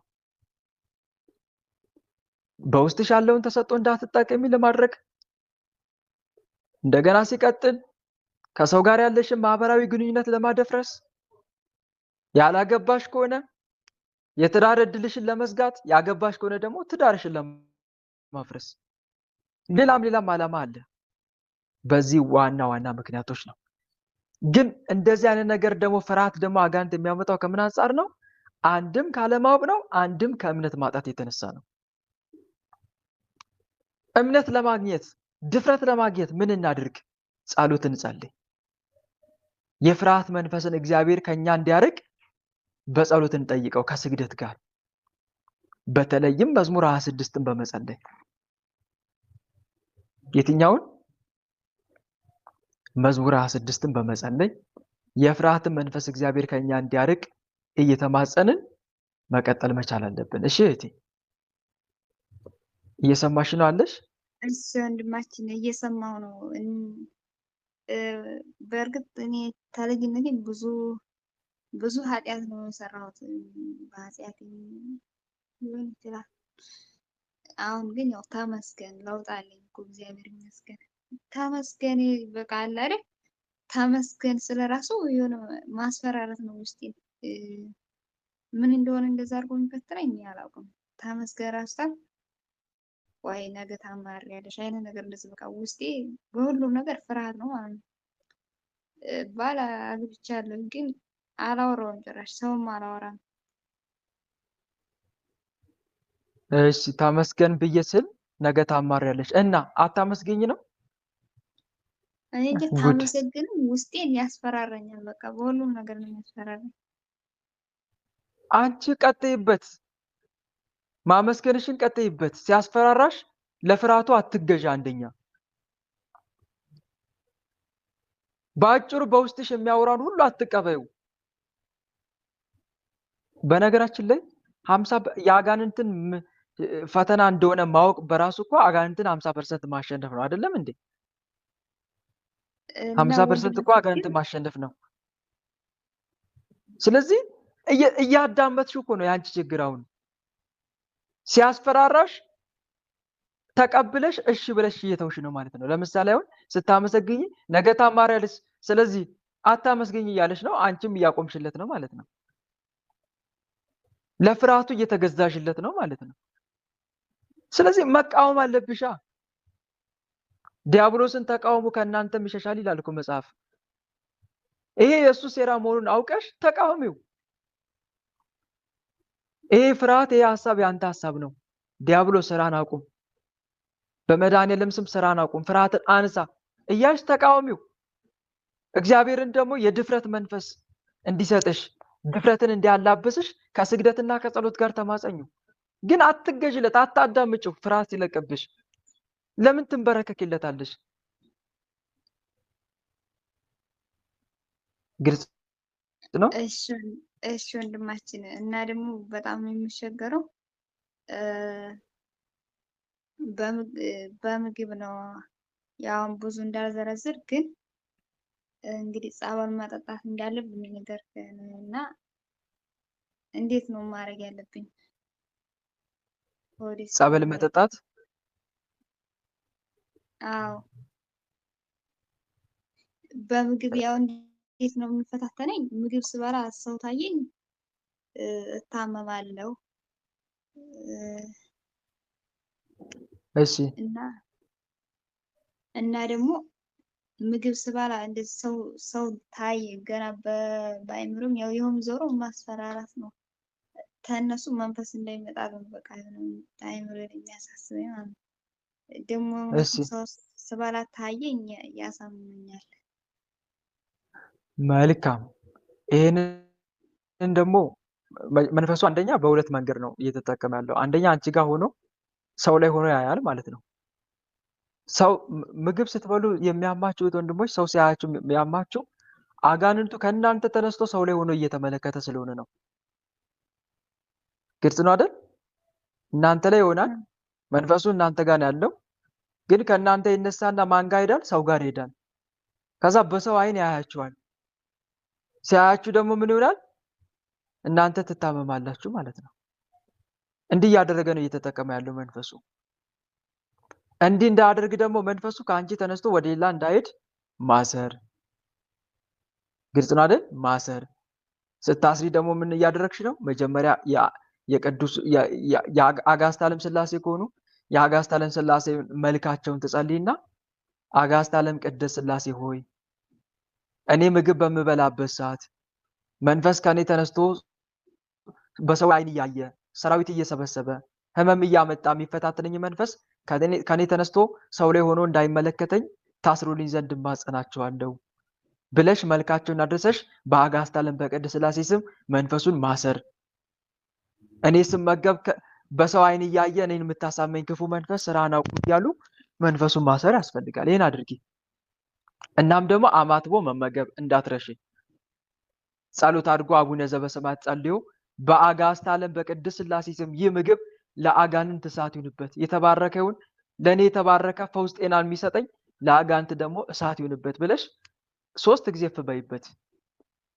አጋዕዝተ ዓለም ቅድስት ሥላሴ ባርኩልኝ፣ ለአጋንንት እሳት አድርጉበት፣ ለእኔ ደግሞ በረከት የሚያድለኝን አድርጉልኝ ብለሽ 3 ጊዜ በአጋዕዝተ ዓለም በቅድስት ሥላሴ ስም ብለሽ እፍበይበት። ከዛ ተመገቢ።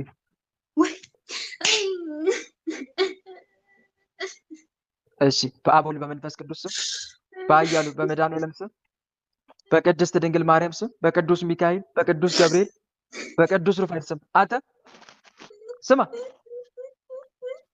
ማነው የምታሳማት? ማነው የምታሳማት? በአጋዕዝተ ዓለም በቅድስት ሥላሴ ስም የምታሳማት ማነው? እያየ የምታሳማት ማነው? ስትበላ ጠብቀህ ቡዳዛር ሰው ላይ ሆነ ነው የምታያት ስትበላ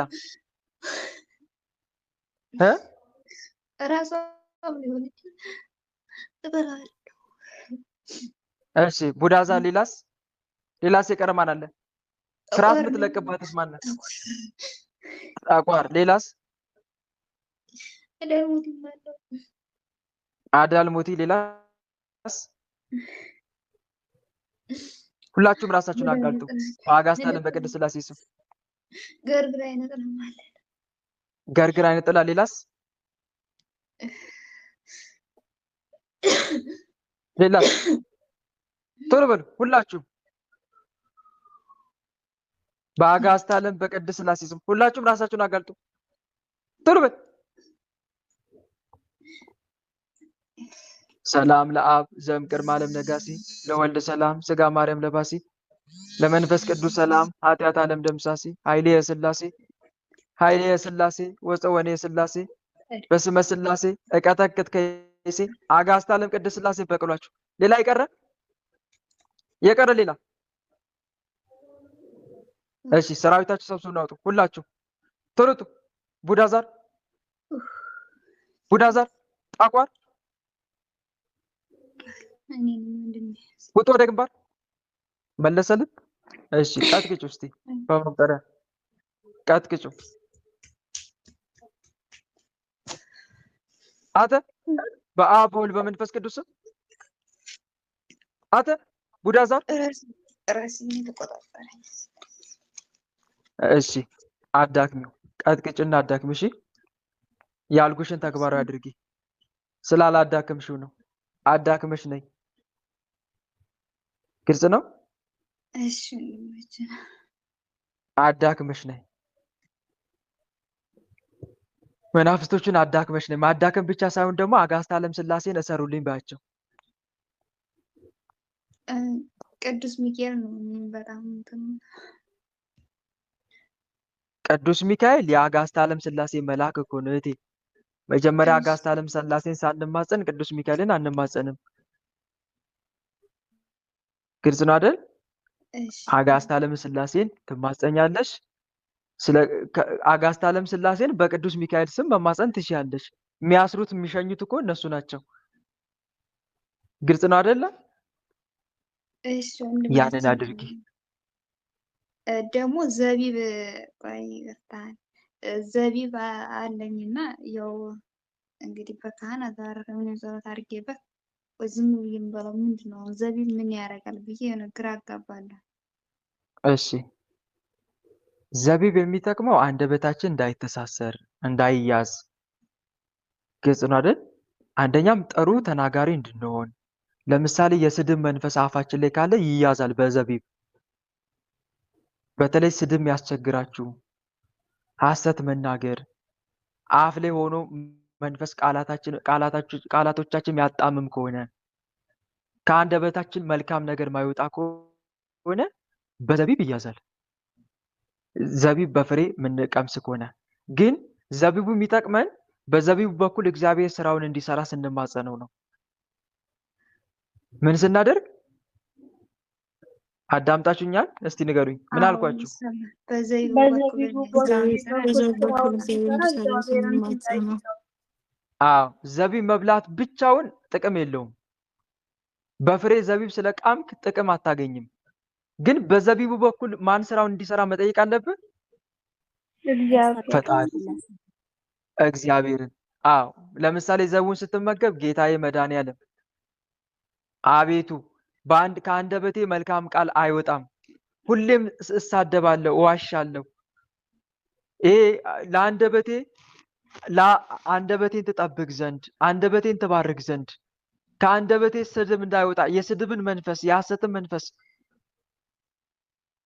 ወይም ደግሞ እንዳልናገር የሚያግደኝ መንፈስ ከኔ ከአንደበቴ ታነሳልኝ ዘንድ በስምህ ታምኜ ይህን ዘቢብ እመገባለሁ፣ ጌታ ሆይ አነሳልኝ እያላችሁ በዚህ ዘቢብ በኩል ስራህን ስራ እያላችሁ በአብ በወልድ በመንፈስ ቅዱስ ስም የተባረከ ይሁን አንደበት ላይ ለተቀመጠ ክፉ መንፈስ እሳት ይሁንበት እያለ ስትመገቡ እግዚአብሔር በዘቢብ በኩል ስራውን ይሰራል።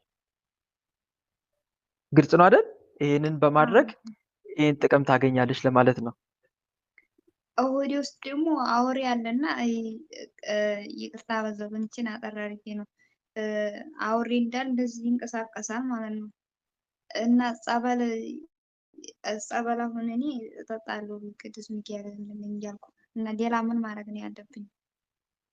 ሆድሽ ውስጥ ለሚንቀሳቀሰው ቃል ኪዳን ያለችው አሉ ጸበል መጠጣት ነው። ጸበል ጠጪ፣ አብዝተሽ ጸበል ጠጪ። ለምሳሌ ጻድቁ አባታችን አቡነ ገብረ መንፈስ ቅዱስን ብትማጸኝ ያወጡልሻል። ጸበላቸውን እየጠጣሽ ገድላቸውን እየጸለሽ ብትጠጪ ያወጡልሻል። ጊዜ ብዙም የለኝ ወንድማችን፣ እንዴት ላድርግ ለጸሎት? መልካም እንደዚህ ማድረግም ትችያለሽ። ጊዜ ባይኖርሽ ገድላቸውን ሙሉ መጸለይ ባትችይ መልካቸውን ቢያንስ ግልጽ ነው። መልካቸውን አንድ ይሄንንም እንኳን ማድረግ አልችልም ብትይ ከሆነ ደግሞ እንዲህ አድርጊ እስቲ። በእምነት ዋናው እምነት ነው። እሺ ምን ታደርጊያለሽ መሰለሽ? በስዕላቸው ፊት የጸጋ ስግደት ትሰግጃለሽ። መጀመሪያ ለአጋዕዝተ ዓለም ሥላሴ ትሰግጃለሽ። ከሁሉም በላይ አስቀድመን ልንበረከክ የሚገባው ጉልበትን ለፈጠረ ለሥላሴ ነው። መጀመሪያ ለእሳቸው ለአጋዕዝተ ዓለም ሥላሴ ትሰግጃለሽ። ከዛ ለመብርሃን የጸጋ ስግደት። ከዛ ደግሞ ለጻድቁ አባታችን አቡነ ገብረ መንፈስ ቅዱስ የጸጋ ስግደት ምን እያልሽ? ጻድቁ አባቴ አቡነ ገብረ መንፈስ ቅዱስ ሆዴ ላይ ያለውን እባብ አውጡን እያልሽ ስገጂ። ግልጽ ነው አይደል? እሺ ወንድማችን እንደዛ እያልሽ ስገጂ። ከዛም በኋላ አባቴ ጻድቁ አቡነ ገብረ መንፈስ ቅዱስ በአምላክ ስም ተማጽኜ ይህንን የጸሎት ውሃ ስባርከው በአምላክ ኃይል ይህንን የጸሎት ውሃ እሳት አድርግና ሆዴ ላይ የሚገላበጠውን እባብ ወይም ክፉ መንፈስ ከሆዴ አውጣልኝ ብለሽ 3 ጊዜ አማትቢና በጻድቁ በአቡነ ገብረ መንፈስ ቅዱስ አምላክ ስም የተባረከ ይሁን ለአጋንንት እሳት ይሁንበት ብለሽ ጠጪ ውሃውን። ጸበሉ ይሁንና ያወጣልሻል። ጽኑ እምነት ካለሽ ማትጠራጠሪ ከሆነ ይሰራልሻል እግዚአብሔር አምላክ በዚህ። እና እነሱ ሌላም ሰው ታዲያ ስላለኝ ታን ቀደም ቃል ኪዳናቸው ቃል ኪዳን ስላላችሁ ነው አባታችን።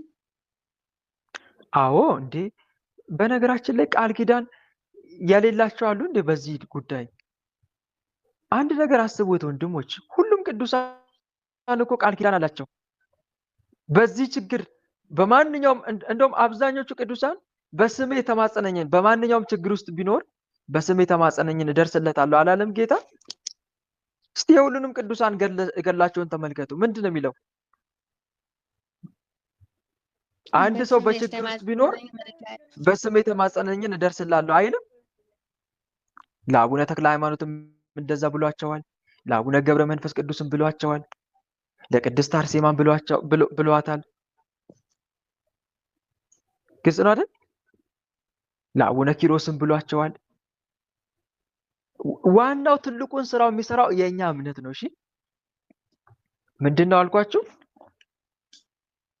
እምነታችን ነው ዋናው። እምነት ነው ይደረግልኛል ብለን የምናምነው እምነት ነው። እሱ ነው አምናችሁ በጸሎት የምትለምኑትን ሁሉ ትቀበላላችሁ ብሎ ጌታ እንደተናገረው ማለት ነው። እምነት ይኑርሽ። ዋናው ትልቁ ነገር እሱ ነው። እቴ ግልጽ ነው። እሺ ወንድማችን እግዚአብሔር ይስጥልን፣ ቃል ያሰማን። አሜን አሜን። እቴ እሺ እህት ወንድሞች ሰዓታችን ጨርሰናል።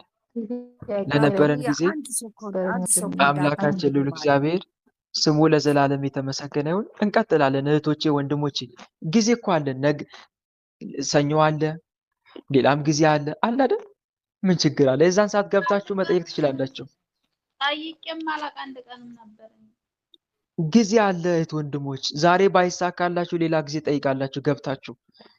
ግን እኔ ጥፋት አጥፍቻለሁ ይቅርታ አድርጉልኝ። ምክንያቱም ብዙ ጥያቄ ሲጠይቁኝ ዝም እያልኩኝ ነበር።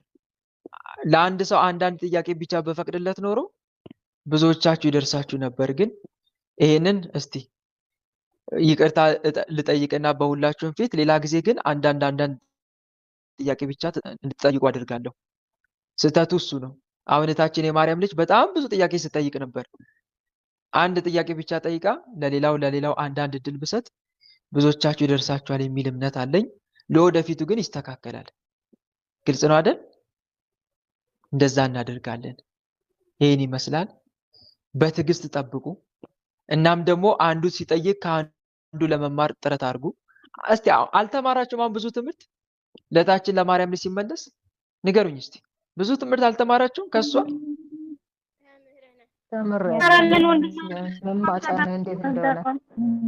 ስለ ዘቢብ ጠይቃ ነበረ። እንደገና ደግሞ ስበላ ታመማለሁ ከምን አንጻር ነው ብላ ነበረ። ምናልባት እኮ እናንተ ጋርም እንዲህ አይነት ችግር ሊኖር ይችላል። ስለ ዘቢብ ጥቅም እኮ ላታውቁ አጠቃቀሙንም ጭምር እኮ የማያውቅ ሰው ሊኖር ይችላል። ይሄኔ ከዚህ ትምህርት ትወስዳላችሁ። ሲበላ የሚታመም ሊኖር ይችላል። ይሄው ከታችን ትምህርት ወስድ ሲመለስላት እና አንዱ ሲጠይቅ ከአንዱ ለመማርም ጥረት አድርጎ ለማለት ያክል ነው። እሺ እህት ወንድሞች፣ የልብ መዘጋጀት ከሰው ነው፣ የምላስ መልስ ግን ከፈጣሪ ዘንድ ነው ይላል መጽሐፈ ምሳሌ ምዕራፍ 16 ላይ። እና እናንተ ልባችሁን ካዘጋጃችሁ እግዚአብሔር በአንድም በሌላው ያስተምራችኋል ለማለት ያክል ነው። በዚህ መልኩ ያስተማረን የመከረን የገሰጸን አምላካችን ልዑል እግዚአብሔር በእውነት ስሙ ከአጽናፍ እስከ አጽናፍ ለዘላለም የተመሰገነ ይሁን።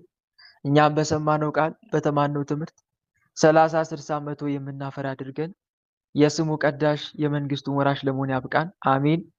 ወስብሐት ለእግዚአብሔር ወለወላዲቱ ድንግል ወለመስቀሉ ክቡር። ይቆየን። ሁላችንም ለጸሎት እንነሳ። በልዑል እግዚአብሔር ፊት መቆማችን እናስተውል። መላ ሰውነታችንን በትምህርተ መስቀል 3 ጊዜ እናማትብና መርሐ ግብራችንን በጸሎት እንዝጋ። በስመ አብ ወወልድ ወመንፈስ ቅዱስ አሐዱ አምላክ አሜን። በስመ አብ ወወልድ ወመንፈስ ቅዱስ አሐዱ አምላክ አሜን። በስመ አብ ወወልድ ወመንፈስ ቅዱስ አሐዱ አምላክ።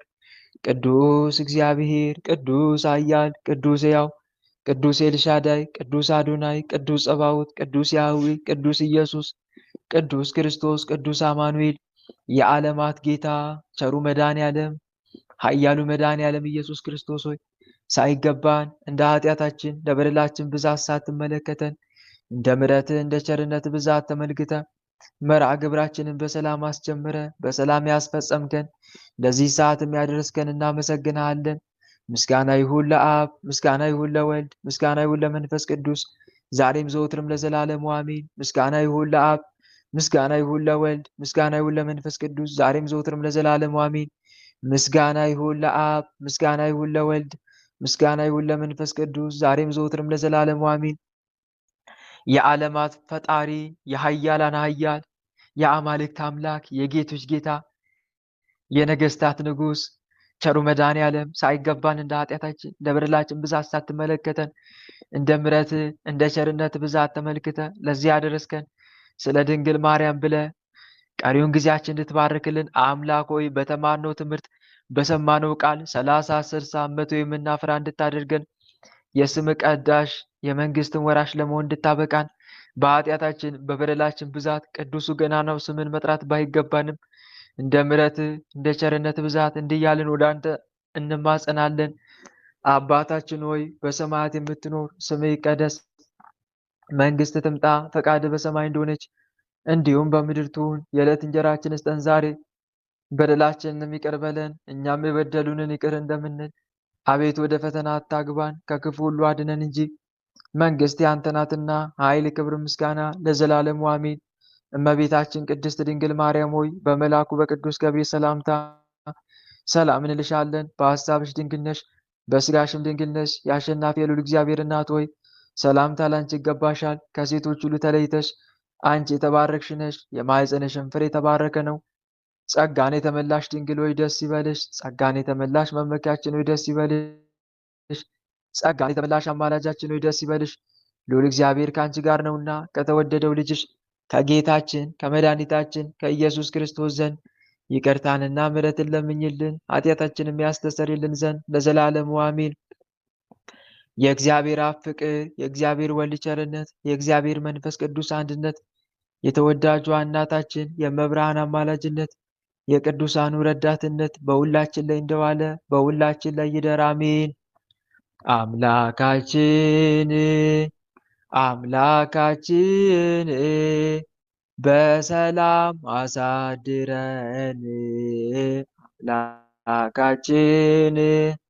አምላካችን በሰላም አሳድረን።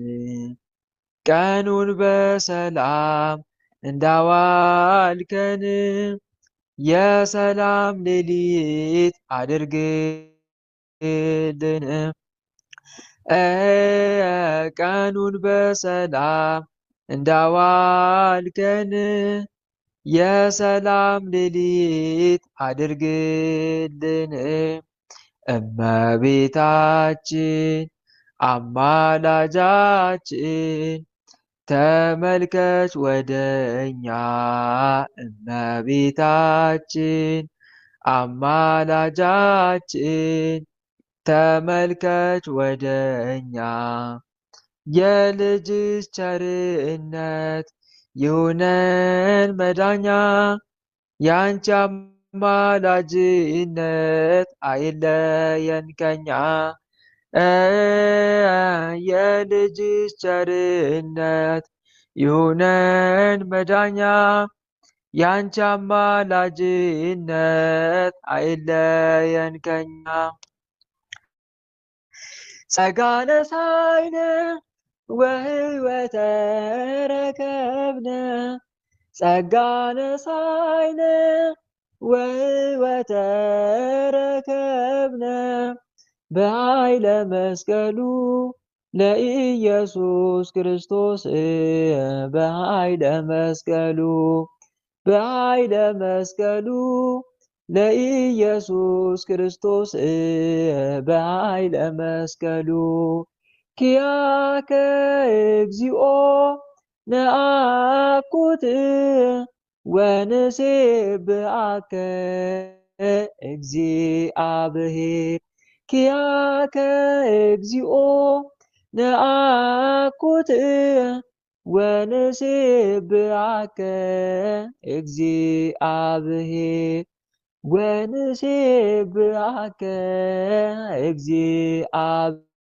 እግዚአብሔር ጸጋን ተሰጠን ሕይወትንም አገኘን ጸጋን ተሰጠን ሕይወትንም አገኘን በመስቀሉ ኃይል በኢየሱስ ክርስቶስ በመስቀሉ ኃይል በመስቀሉ ኃይል በኢየሱስ ክርስቶስ በመስቀሉ ኃይል አቤቱ አንተን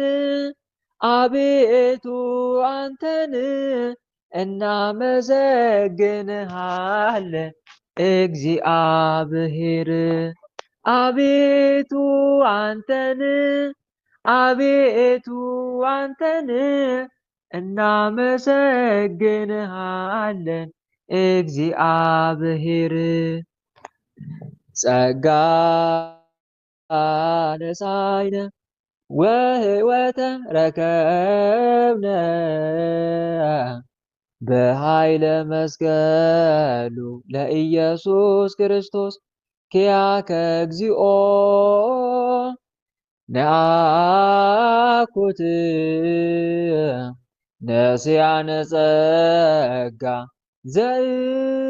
ዘእመንፈስ ቅዱስ የፍቅር ባለቤት የሰላም ንጉሥ ሰላማዊ ኢየሱስ ክርስቶስ ሆይ ሰላም ስጠን፣ ሰላምንም አጽናልን፣ ኃጢአታችንም ይቅር በለን፣ በሰላም ሄደን ወደ የቤታችን እንገባ ዘንድ የበቃን አድርገን ለዘላለሙ አሜን። እትዉ በሰላም እሾህ ሳይወጋችሁ እንቅፋት ሳይመታችሁ በሰላም ወደ የቤታችሁ ያግባችሁ። አሜን አሜን አሜን አሜን። ወንድሞች የዛሬው የዕለተ ዓርብ ጥያቄና መልስ በዚሁ ተጠናቋል። እንደ እግዚአብሔር መልካም ፈቃድ ነገ ቅዳሜ ነው አይደል? ሰኞ ነው የምንቀጥለው ማለት ነው ከኔ ጋር። እግዚአብሔር ከፈቀደ ነገ ከተመቸኝ እገባለሁ፣ ካልተመቸኝ ደግሞ አልገባም። ነገር ግን እኔ ባልገባም አድሚነቶቼ ስላሉ ከነሱ ጋር በጥያቄና መልስ ማሳለፍ ትችላላችሁ። ነገ ጻድቁ ታላቁ ሰማዕት ቅዱስ መርቆሬዎስ ክብረ በዓሉ ነው። ቅዱስ መርቆሬዎስ እንዲሁም ጻድቁ አባታችን አቡነ አቢብ የእነኝህን ቅዱሳን መልካቸውን ገድላቸውን እየጸለይ ልንማጸን ይገባል ማለት ነው። በተረፈ የማረባው የማልጠቅመው ምናምንቴ ወንድማችሁን በጸሎታችሁ አስቡኝ እያልኩ ወዲሁ ሰናበታችኋለሁ። እግዚአብሔር አምላክ የነገ ሰው ይበለን። መልካም ዕለተ ሰንበት። ደህና ደሩልኝ። የያዕቆብ ሌሊት ይሁንላችሁ።